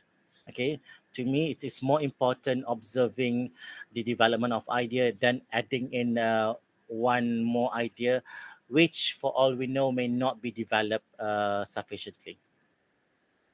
Okay, because katalah you decide to give 4 ideas instead of 3, yeah, and then those ideas, the development is very the development of each idea itu is very superficial, it's very shallow, dia macam dekat just touching the surface saja. Walaupun bagi banyak in terms of number, because katalah ada yang Okay, let's compare two different candidates. One candidate with only 3 ideas and another candidate with 4 ideas. Additional of 1 idea, yeah, extra of 1 idea. Kalau kata the development of the candidate with 3 ideas tu dah sufficient, dah reach saturation, kan, there's a high possibility whereby this candidate will be given extra marks in comparison to this candidate with 4 ideas, if you get what I mean. Okay, it's not in the number of points, everyone. I do not want you to think, I think if I were to give 10 points, I'll get more marks in terms of content. No. Okay, what is required of you is to develop your idea so that each idea too will reach saturation. Okay, so that being said, I want you to limit yourself to only 3 main ideas. All right. So what kinds of examples should be provided? Well, in general, if you talk about illustrating or providing examples, I would say it's optional. Tapi it's good if you can actually provide example. Okay, again, example is optional, but then if you are able to illustrate or provide example, you will be given extra marks, provided there's a syarat lah when it comes to illustrating example. Provided the example is known to everyone. Okay, again, the example has to be known to everyone, meaning to say, if you decide to illustrate or provide example, make sure in the case of katalah you are sending your writing to Cikgu Haja ataupun Cikgu Halida, kan? Make sure Cikgu Halida and Cikgu Haja can actually relate to the example that you are sharing in your writing. Kita nak example yang well, my jiran, you see, he did this and he did that. Okay, fine. Your jiran might be this one very significant individual in your life, but then the examiner does not know, this cannot relate to this jiran of yours. You get what I'm trying to say, everyone? Everyone? Can you repeat? It's not Okay. too clear. If you decide to, okay, example is optional. Okay, but if you decide to illustrate or to provide example to support your argument, it's good. It's encouraged. You will be given extra credit. Tapi the example too needs to be known to everyone. Meaning to say, the example should either come from maybe sekarang yang tengah popular, maybe TikTok ke, YouTube ke, newspapers ke, internet sources ke, whatever it is, the examples tu boleh direlatekan dah. Semua orang boleh relate pada example yang you give in your writing. Tak boleh give example yang sound rather personal. Tak boleh ada personal example. Because if you write personal example, there is a chance whereby examiners might not be able to relate to your example. So in that case, kalau kata examiner dah tak boleh nak relate to your example, it's going to be pointless, yeah. Because you talk about examples, some examples might take like 2 or 3 sentences, kan? It's going to be like a waste of time lah. Kalau kata you decide to share that kind of personal punya example. Okay, in fact, katalah you are able to share or to illustrate one example yang katalah the source is newspapers. Semua orang baca newspapers, kan? Kalau kata tak tengok yang tak baca newspapers pun, they should watch news bulletin, kan? So basically everyone knows about it lah. If you are able to share that kind of example, you will be given extra marks because the examiner will know, hey, you know what? This person is a well-read person. He knows all the relevant examples. Kan? Sebab yelah, when we talk about MUET ni, there is no such a thing as you knowing what is going to be tested. Betul tak? It's going to be like random punya topic assigned to you. So when you're able to actually link your argument to one well-known example that would reflect positively on you as the candidate. Okay, I will talk about it later through perhaps sample of question. All right, now let's move on to the next one. Okay, can you see the whole slide, everyone? Because I am enlarging the size of this slide. Can you see the whole thing, or do you miss some of the words? A bit, but still can Aizat, recognize. Yes, you missed some of the words. but still can read. Wish. Okay, Just yes, can you still read this? This is better, yeah? yes, yes. Okay, now right. So I was talking about this earlier. Sorry, drink first, wait. Right. So I was telling you earlier, yes, you are going to end up having 5 different paragraphs. Okay, but then the 5 paragraphs should be grouped into 3 different types, and they are the introduction, the body paragraphs, and the conclusion.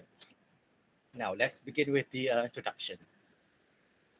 Always begin your introduction with a catchy opening. A catchy opening could consist of definition, rhetorical questions, anecdotes. The anecdotes will mean story, yeah, descriptions, etc. Okay.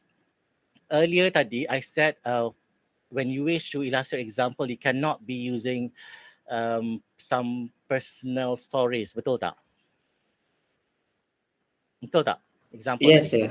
Okay, Betul. but in this case, I am highlighting anecdotes. Yeah, anecdotes would mean stories. So in this case, you can actually use your personal stories as to begin writing your essay.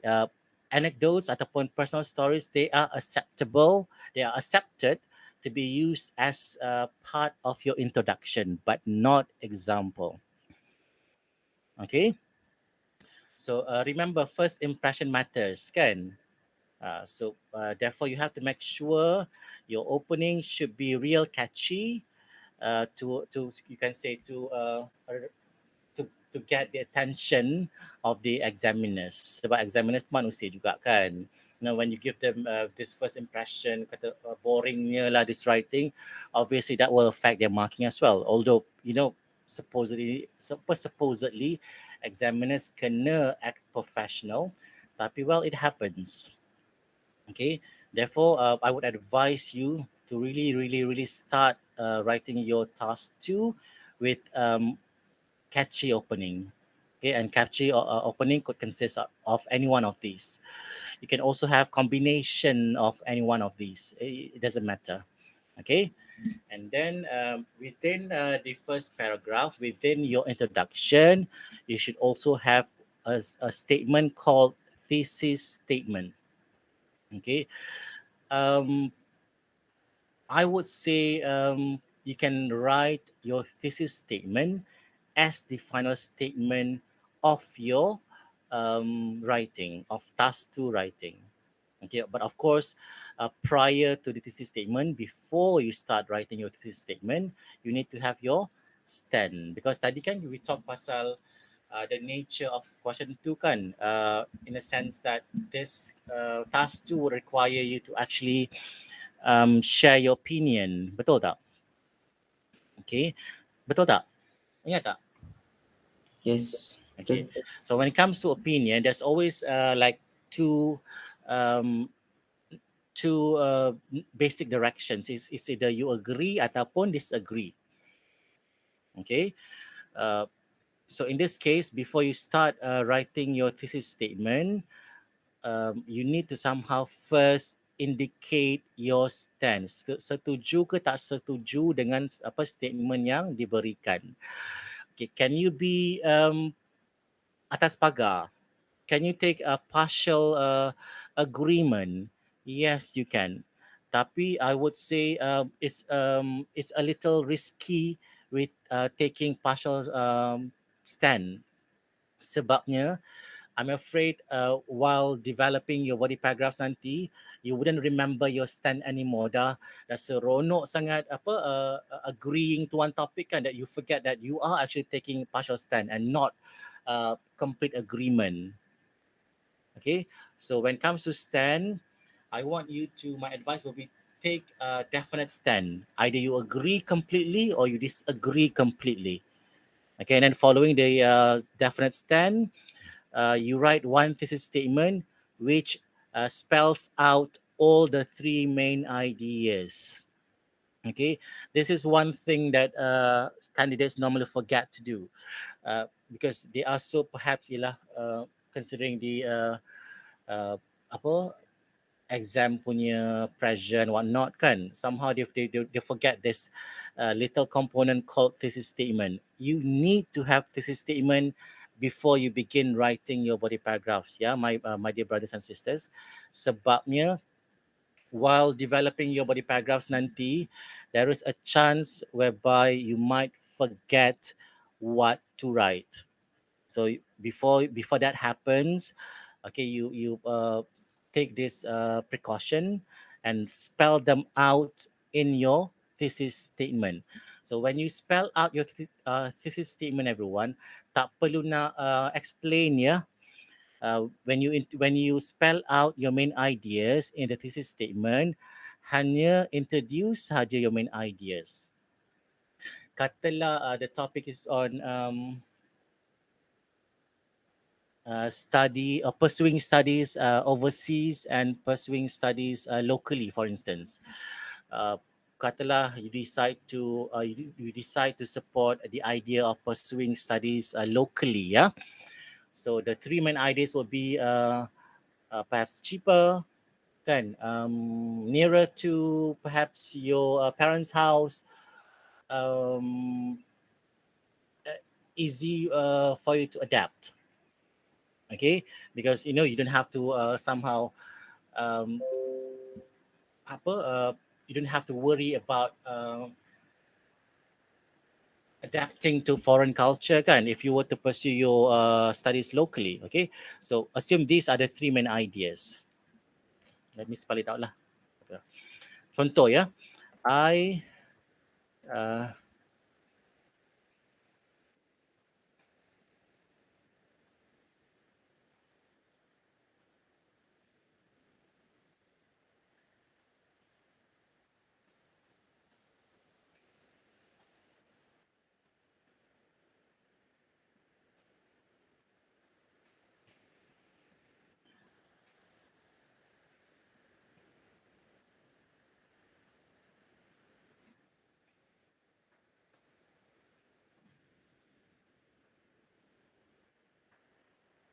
contoh sahaja, okay?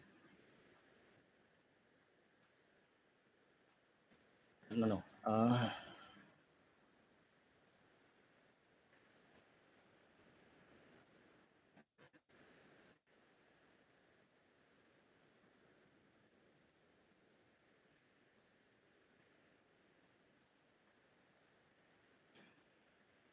Lagi satu.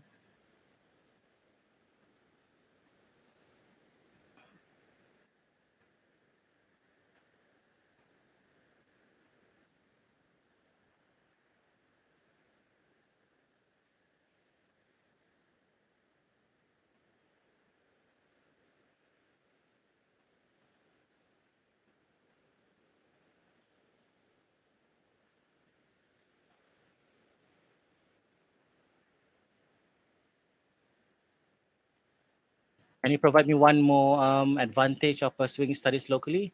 We have here money, adaptability, and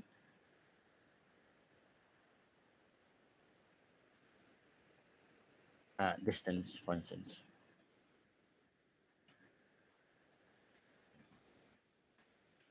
Right, are you still with me, everyone? Yes, sir. Yes. Okay. Okay. In this case, okay, this is how I decide to spell out my stand. Okay, this is another way of spelling out your stand. Can you see the whole sentence, everyone? I am in favor of pursuing studies locally from the perspectives of money, adaptability, and distance from home. Okay, now This is how I decide to spell out my stand in this sentence. This is acceptable way of writing down or expressing your stand. Okay, as you know, as long as you have your stand spelled out, it doesn't matter how you decide to do it. You can also spell it or yeah, write it down using the conventional way. I am okay. I agree with, or can say I completely agree with the idea. Okay. This is how students would normally write their stand, right? This will be the choice of phrase, yeah, when it comes to spelling out the stand. I completely agree with the idea of what, but then in this case, I decide to spell out my stand this way. This is acceptable as well. Okay, I believe Cikgu Haja and Cikgu Halida, they have provided you with more expressions to use when it comes to spelling out your stand in sentences. Yeah. And then what I'm trying to say here is after writing out or after spelling out your stand, it should be followed by the three main ideas in one sentence, which is called the thesis statement. So these are the three main ideas. Nampak tak? Can you see this, everyone? Yes, sir. Yes. So the three main ideas will be money, adaptability, and distance from home. Now, one thing about spelling out ataupun introducing your main idea or main ideas in the thesis statement, you have to make sure you are being consistent, especially when it comes to word form. In this case, my main ideas are introduced in the form of nouns. Okay, kalau lah kata you decide to introduce the first main idea to in the form of verb, the second main idea and the third main idea should also be written in the form of verbs. Be consistent about it. Get it? Yes. Got Okay. it. And then the operational word is introduced or just spell out. You don't have to explain anything when you first introduce your main ideas. Okay, just introduce them. It can be in just one or two words. It can be like in one phrase consists of a few words. It's up to you. But whatever it is, the form of the main ideas needs to be consistent. Okay, I suppose clear with that, right, everyone? Yes, clear, Okay. sir. Now let's So, move on Haddi, to I have a yes. question. Uh-huh. Halida, I yes. yeah, I always receive these questions from my students, and I also Okay. notice after Mm. I referred to several books, MUET books, some Uh, books say students cannot use I in writing oh, tasks. Whereas for this part, boleh. task 2, ada yang boleh, ada yang so they suggested that avoid using I's, replace it with the subject of the sentence, anything. So Okay, sebenarnya in MUET, macam ni. Okay, let me share my experience ya. mm-hmm, When I first mark MUET, memang that was the rule, Halida. mm-hmm, Tapi as it went on, I think the usage of the word I is accepted because I remember this was also the case when I did my first degree. Kan, language is one evolving thing. I suppose now this is one acceptable thing. But let's say. Okay, kalau lah kata that is still the practice now, can always change this. Okay, mm-hmm. wait.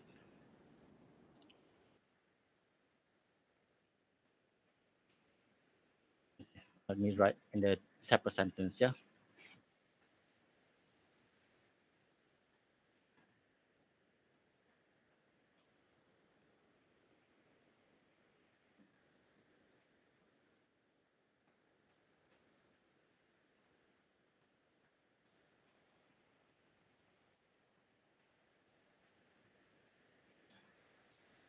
Okay, I'm just giving you an example here because if you decide to have a statement, if you decide to use to avoid the usage of pronoun I, this is how you should write it. Tapi from my experience, Halida, this is actually acceptable. This is accepted now. Okay. Okay, I'm So just both saying, are both acceptable lah yeah. in Tapi MUET. kalau lah kata you want to play safe Mm. because of this little rumor, little story that you hear, kan, can always rephrase your idea lah. So it will become pursuing studies locally seems to be a better option from the perspective of money, adaptability, and distance from home. Okay. Again, so you have the options here. Thank you for bringing this up, Harida. Everyone, kalau lah kata you are afraid of being penalized for using pronoun I, you can always switch to writing everything so that it will form one general statement in comparison to uh, using pronoun I. All right. Tapi itulah again, if I reflect on my experience, the first one to pun, the first style pun is acceptable sebenarnya. Dah accepted since a few years ago. Okay. So the choice is yours. All right.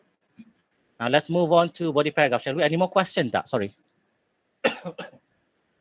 Any more question tak? No, sir. No. Okay. Okay. Let's move on to body paragraphs. Yeah. So I mentioned earlier, you have three main ideas earlier, kan? Okay. So these three main ideas will form, akan membentuk tiga body paragraph yang berbeza. Okay. You cannot have two main ideas develop in one same body paragraph. That should not happen. Sebabnya, if you do that, one possibility is that you won't be writing 5 paragraphs anymore, and there's a high chance whereby you won't be developing your main idea sufficiently. Okay, so ialah dah confused nak apa kata kalau kata in the case of this main ideas, in one paragraph you decide to write money and adaptability. Tak sure how far should you go with developing money, and how far you should go with developing adaptability.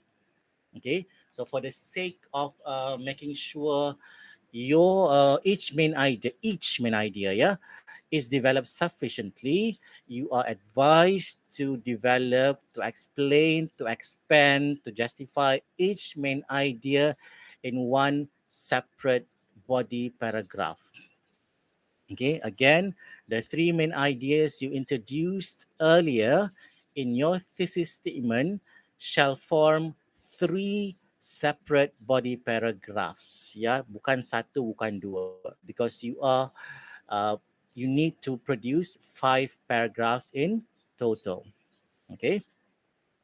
Now, each of your body paragraph should begin with a topic sentence. Let's use the first one.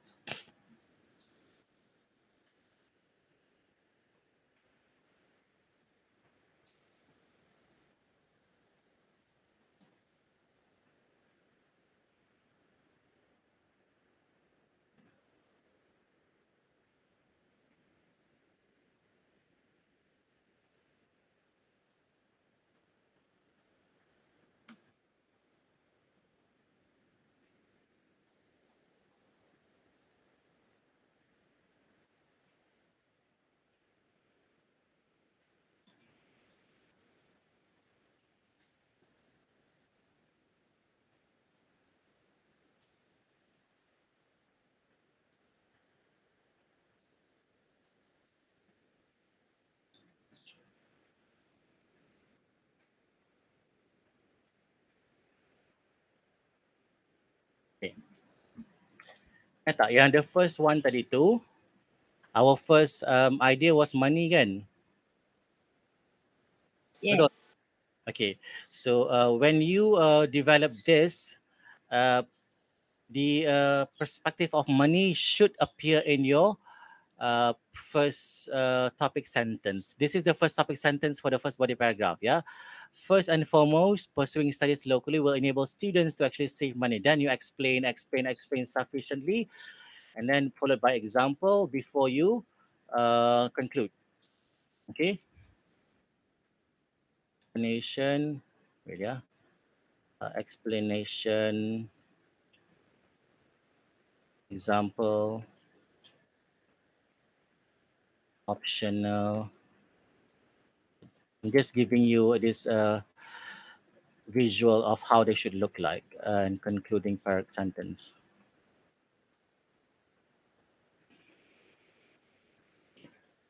Now, the first sentence of each body paragraph should be the topic sentence. You should not be going straight. You should not be jumping straight into explaining your idea. Okay, always begin your body paragraph with a topic sentence. Okay, but in this case, when you reintroduce your main idea or the idea of any paragraph, they somehow make better sense. Kan sebab dekat sini when you first introduce money, you only introduce it in one word, betul tak? So the aspect of money is wide. Kan the scope of money is wide. But when you introduce the first main idea or any main idea in your topic sentence, they should make they should be able to carry clearer meaning. What do you mean by money? Okay, so here your context or your context of money will be money saving. All right, so first and foremost, pursuing studies locally will enable students to save money. So this is the linker or the connector. Okay, aside from using first and foremost, next, how else, what else, furthermore, you have a long list of connectors or linkers. You have if you have contrastive ideas, however, for instance, in contrast, okay, make sure after this workshop you google for a list of apa transitional markers or connectors. Let me type that in for you.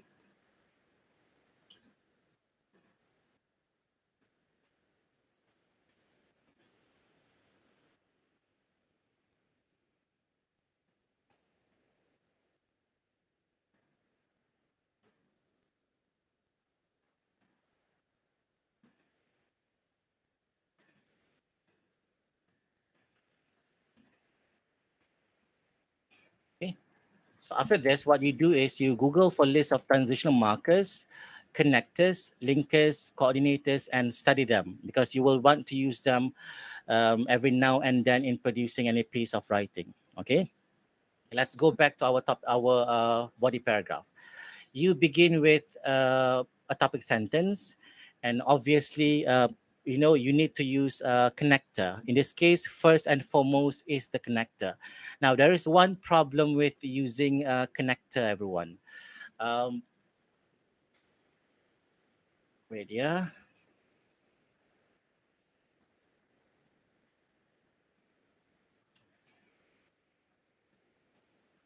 Since we have only three main ideas, kalau boleh, try to avoid this one. First, next, and finally to be used as your connectors or linkers. Sebab yang ni, they are more suitable to be used as the sequence connectors if you are describing the process of doing something. You are not describing the process of doing something. Therefore, if you decide, if you are deciding on what kind of linkers should you use to write each of your topic sentence to, try to avoid using this in one, I call it one set.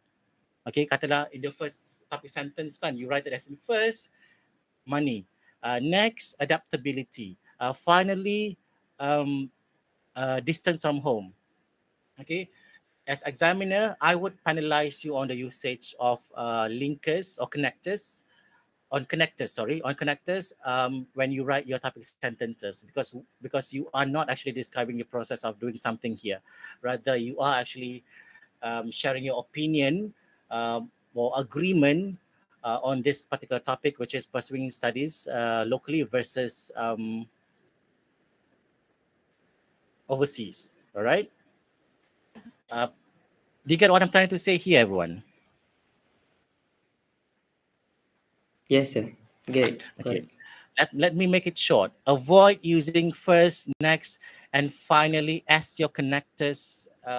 As how do I say this? Avoid using first, next, finally as one set of connectors. Okay, because you have lots of other options when it comes to connectors. You have first and foremost, you have more than that, for instance. Kan?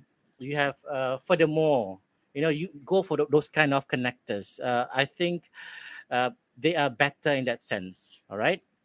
So done with topic sentence. So after topic sentence, you need to explain sufficiently. Now, here's the trick. How do we explain sufficiently? How do we make sure our idea will actually reach saturation? Um, Ask yourself all sorts of WH questions. And then once you are done with writing one body paragraph, go through it again and ask yourself, is there any more room for content for this particular body paragraph? You know, normally after reading back your body paragraph, you should be able to tell whether or not the development of your idea is sufficient. Okay, and then you illustrate example. Okay, um, again, example is optional, but if you decide to use to illustrate example, make sure the example is one well-known example. Okay, not only an example which is known to you, because that will be like too personal and the examiners would not be able to relate. Okay, and then always make it a habit to um, actually tie up your body paragraph. Okay, by tie up I mean conclude your body paragraph. Yeah. Now there's a difference between. Oh, should I be mentioning it now? Okay, how do we conclude our body paragraph? Simple. We summarize back whatever that we have written earlier in that paragraph in just one word. Okay, when you conclude, you can use. Alamak, it becomes smaller lah pula. Mana lah? Let me get rid of this. Get rid of this one first. Okay, when you write your concluding sentence, everyone, you can use words like thus, therefore, um, in short, um, how else? What else? Thus, therefore, in short. These are some of the connectors that you may want to use if you want to write no for you to write your concluding sentence. Yeah. Okay. Question on body paragraph so far? No, sir. Cikgu Halida, Cikgu Hajar.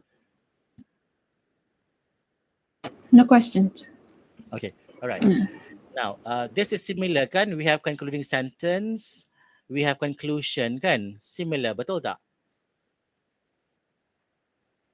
Betul tak? Yes, sir. So can Similar, you but they're not the same, yeah? enlarge this? Yeah. I can't see. Because, yeah, this one, sorry, what is it? Enlarge the. Okay. I can't see. Is this okay? Wait. Is this okay? You can enlarge the box, sir. Yes. Should I be... Enlarge the box. So, not the screen. How do I do it? The box. You see the line, the box. The Oh, one okay, that right. yeah, drag the box. Is this better now? Yeah, I think. Yes. You Better. think? Yeah, okay. Okay, all right. So concluding sentence looks similar to conclusion, yeah, but there's a way of differentiating the two. Okay, not only through the locations, because concluding sentence is placed as the final sentence of body paragraphs, whereby conclusion is written as the last paragraph of an essay. So one way of differentiating concluding sentence and conclusion will be the positions. That's one way. And second way will be through usage of connectors. Okay. So for your conclusion, can you please only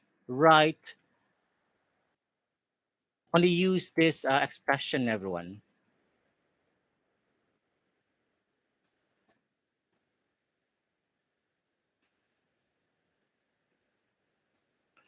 Wait, yeah.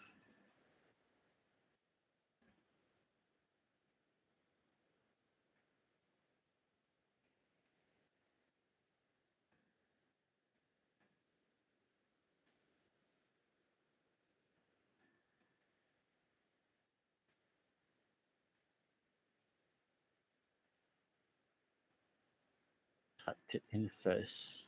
Okay. All right. So when we write our concluding sentence, we can use any one of these expressions, can. Thus, therefore, in short, depending on the context of your body paragraphs lah. But when you write your conclusion, you should begin writing this paragraph with only this expression. In conclusion, okay. Do not write your conclusion as a conclusion. Sorry, because this is grammatically incorrect. Okay, and in fact, some candidates would love to use this in a nutshell. Uh, this should not be used in academic setting. So try to avoid using these two expressions when it comes to writing concluding paragraph. Stick to only using in conclusion as to begin writing your paragraph with. Okay. So after following that phrase will be the restatement of ideas, meaning to say you can either reword all the three main ideas, or you summarize the whole three ideas that you have in that essay before you end your essay with one relevant quotation or prediction, whichever is relevant. All right. So conclusion is basically simple, because most marks would actually come from the body paragraph, but that doesn't mean introduction dengan conclusion tak penting ya. Sebabnya in your introduction and conclusion, somehow there is evidence of your stand, kan? So kalau kata in your introduction dengan conclusion, your stand is not consistent with whatever that you have in your body paragraphs, there's a chance whereby you'll be penalized in terms of content a bit. Sebabnya when it comes to producing one piece of writing, everything has to be consistent. Okay, from the introduction up to the conclusion. Tak boleh ada apa contradictory. Okay, in between. All right. So that's all. Question. No, sir. No, sir. Mana ni? Halida and Haja, did you guys get the questions untuk yang beginning of the year punya tak? Beginning of the year. Right. I don't think so. Oh, okay. In that case, let me show you this question 2 punya writing untuk beginning of the year punya hari tu lah. Wait, yeah.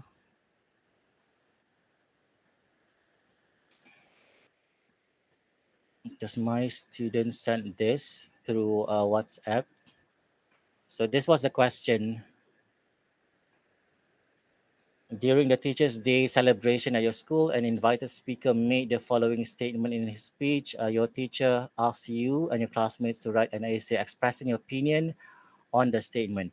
Now, everyone, you would have to really understand this question, yeah? Yes, that statement, basically the source of that statement, traditional face-to-face classroom promotes better learning environment. It came from a speech, right? Everyone, if you read the instruction carefully, you will notice that that particular statement, the one with quote unquote to, the source would be the speaker from from who gave speech dekat Teachers' Day. Notice that? Yes. Yes. Right? So the source was a speaker, but you are not to write one speech though. You are to write one opinion base essay, basically. Okay, so therefore you have to really understand everything. Make sure you don't get confused. Okay, the source, yes, from a speaker, but you are not to write a speech. You are to write an essay. All right, so in this case, you can either support a traditional face-to-face classroom or virtual lah kot, because that will be the opposite of traditional face-to-face classroom, right?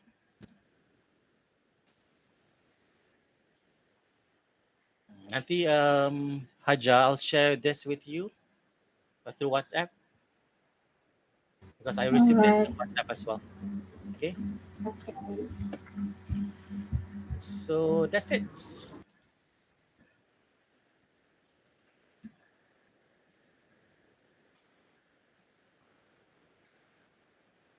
Sorry, I do understand. I do realize somehow I have this tendency of talking a little too fast. But since you did not stop me, I suppose you can actually follow the everything. That's why I noticed this with online learning kan, some of us, some apa do actually prefer to prepare script. I cannot read from script.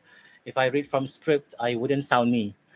This is me. And as far as this habit is concerned, talking fast, but I think I like the sound of the genuine me in comparison to reading from script. I Yeah, I guess that explains why I am not newscaster kan. kalau kalau kata I can actually read from script, I would make apa a one good newscaster dah by now. But yeah, right. Question again. Question is meant to be a joke. Yeah, jangan pronounce question in Cikgu Halida and Cikgu Hajar's class. Question, everyone. No question. All right. So I suppose this is where we end our meeting today. Hajar, Aizat. Yeah, Um, thank you, Mr. Haddi. Do you have a question, Isaac? anyone? Do you have question? Yeah, Okay. Because so for they me, are it's not already. familiar with email, the guidance, the Ah, guided writing yet. The email one, because yeah.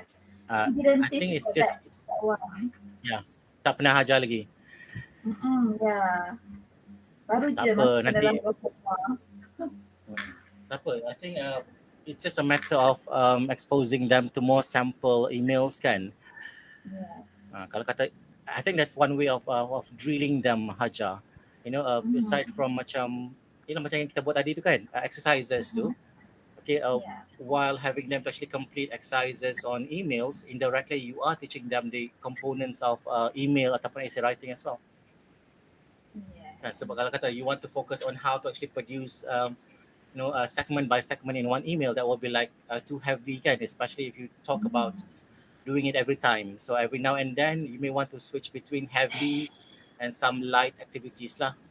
So to me, the one I gave just now was an example of light activity related to email writing, but still students get to actually learn about the elements lah when it comes to email writing. Just a suggestion. Kalau kata hari-hari masuk kelas saya, you know what, this is the topic, why don't you write an email on this? mau pengsan dah budak, hari-hari nampak cikgu Hajar, nampak email. tak nampak baju kurung dengan tudung yang cantik dah, nampak cikgu Hajar, nampak email. Kalau boleh switch lah kan, you can actually drill them on email writing, tapi don't make it macam heavy activity every time lah kan. You have to switch between light and heavy activities kan. Because yelah, to us macam email writing je, berapa kerat lah sangat. You have to remember, we went through the process of writing kan, before we arrived at the level that we are now. We were the students kan. Sometimes tu yelah, spelling pun kita ada masalah masa tu, so we have to consider back. Sebab that's one thing that I disagree with the so-called experienced punya examiners lah. They put themselves as how do I say it? Yeah, they don't consider the positions of the candidates. If I were to be the examiner lah sekarang ni kan, I would consider myself to be in the positions of those candidates lah. I would think back where was I when it comes to language, 10, 20 years ago. Yeah, I think it's only fair because you cannot say, hey, you know what, I'm able to produce this sophisticated email now, so you should be able to do so as well. It's not fair because you had gone through the process of learning, well, while the students, the candidates, they are going through the process of learning. So we need to be considerate in that sense lah. Then, but no worries, everyone here will do good. I mean, you have Cikgu Haja, Cikgu Halida, who are more than experienced enough to actually teach you through, guide you through MUET. And I suppose I mentioned this yesterday. Kalau kata, anytime in future before you sit for your MUET kan, you decide to have like third opinion because now you have Cikgu Haja, Cikgu Halida kan. Kalau kata you need to have third opinion on any of your writing, by all means you can contact me. Okay, I mean, kalau kata kita share ilmu takkan kurang kan. InsyaAllah, the more you share, the more apa ilmu you will get kan. Alright. It says that this how do I say this? This practice yang pemalu ni needs to change a bit. Believe it or not, I am a very shy person. Yes. But yeah, when it comes to handling ataupun facing certain situations, you just need to adapt lah. Okay. True. So I'm wishing everyone here the best. So, I'm pretty sure you can actually excel.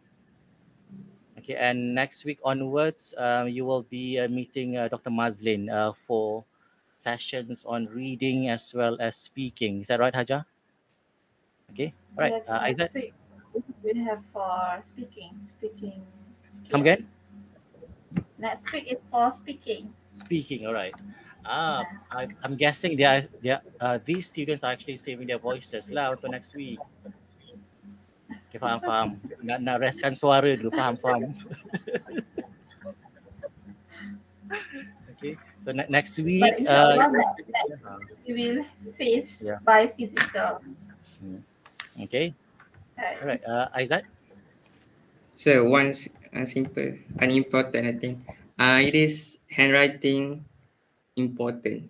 Should we nice well, handwriting? macam mana nak jawab lah? What? Because Try to observe lah. yes. Yes, I would say try to observe your handwriting as well kan. Sebab kalau kata if your handwriting is not legible, kalau tak benar baca, it might cause trouble to the examiners kan. And kalau kata the examiners cannot read your handwriting, how do you expect the examiner to actually award you marks kan? Through my experience marking, there was one time when I had this very, I don't know how to actually describe the handwriting. It was even worse than doctor's handwriting.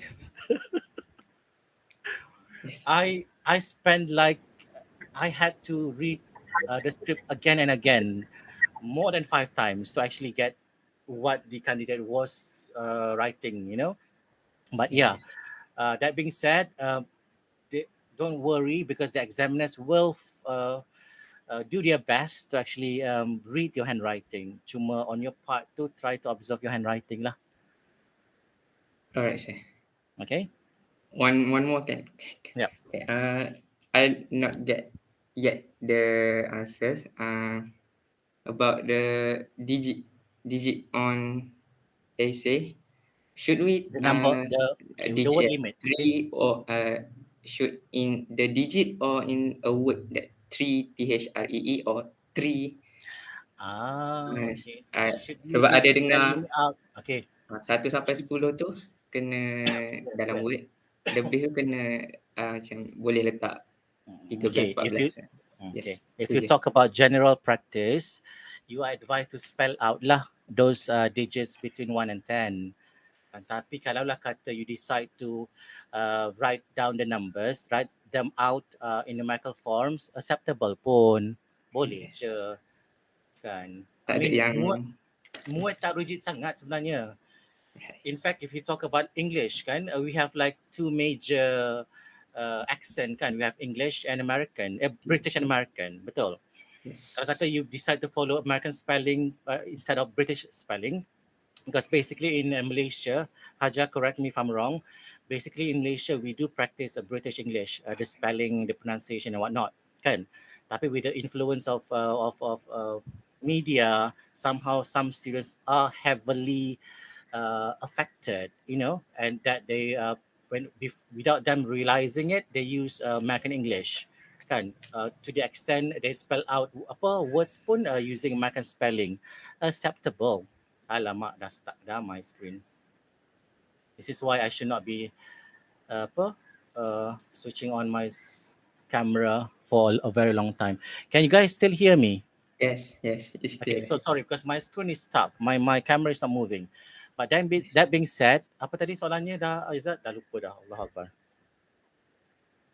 Azad? Yeah, words, no, digit. Okay, boleh.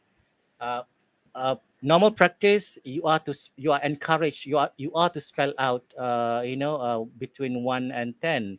Tapi kalau kata you decide to write them down as in numerical form pun boleh, acceptable, no worries. Alright. Okay, Tak ada yang khusus lah, tak ada. Tu. tak ada. Yeah. Not that rigid as far as I'm concerned. Alright. Hmm. So, Sorry, that's, my camera is not moving, yeah, but yeah, I'm here in front of the screen. yes, you know, doesn't matter. Okay. Alright, that's all from you. Okay. Inshallah, thanks to Bro Haddi. Yes, so we'll send it to Teacher Haja, and Teacher Haja will give to us. Yeah, I cannot be reading my screen anymore, but I hope you can still hear me. Aizat? Yes, still Alright. hear you. Okay. Uh, So thank you very much everyone for spending a couple of hours, listening to me. I really appreciate it. Yeah, if there's anything, I think you can actually communicate with me, through Cikgu Haja. All right. Thank you very much everyone, and have a Yes. nice weekend. Thank you, Mr. Haddi. Thank you, sir. Thank you, Thank sir. you, Mr. Haddi. Thanks, sir. See you again, sir. Inshallah. Assalamualaikum. See you. Salah.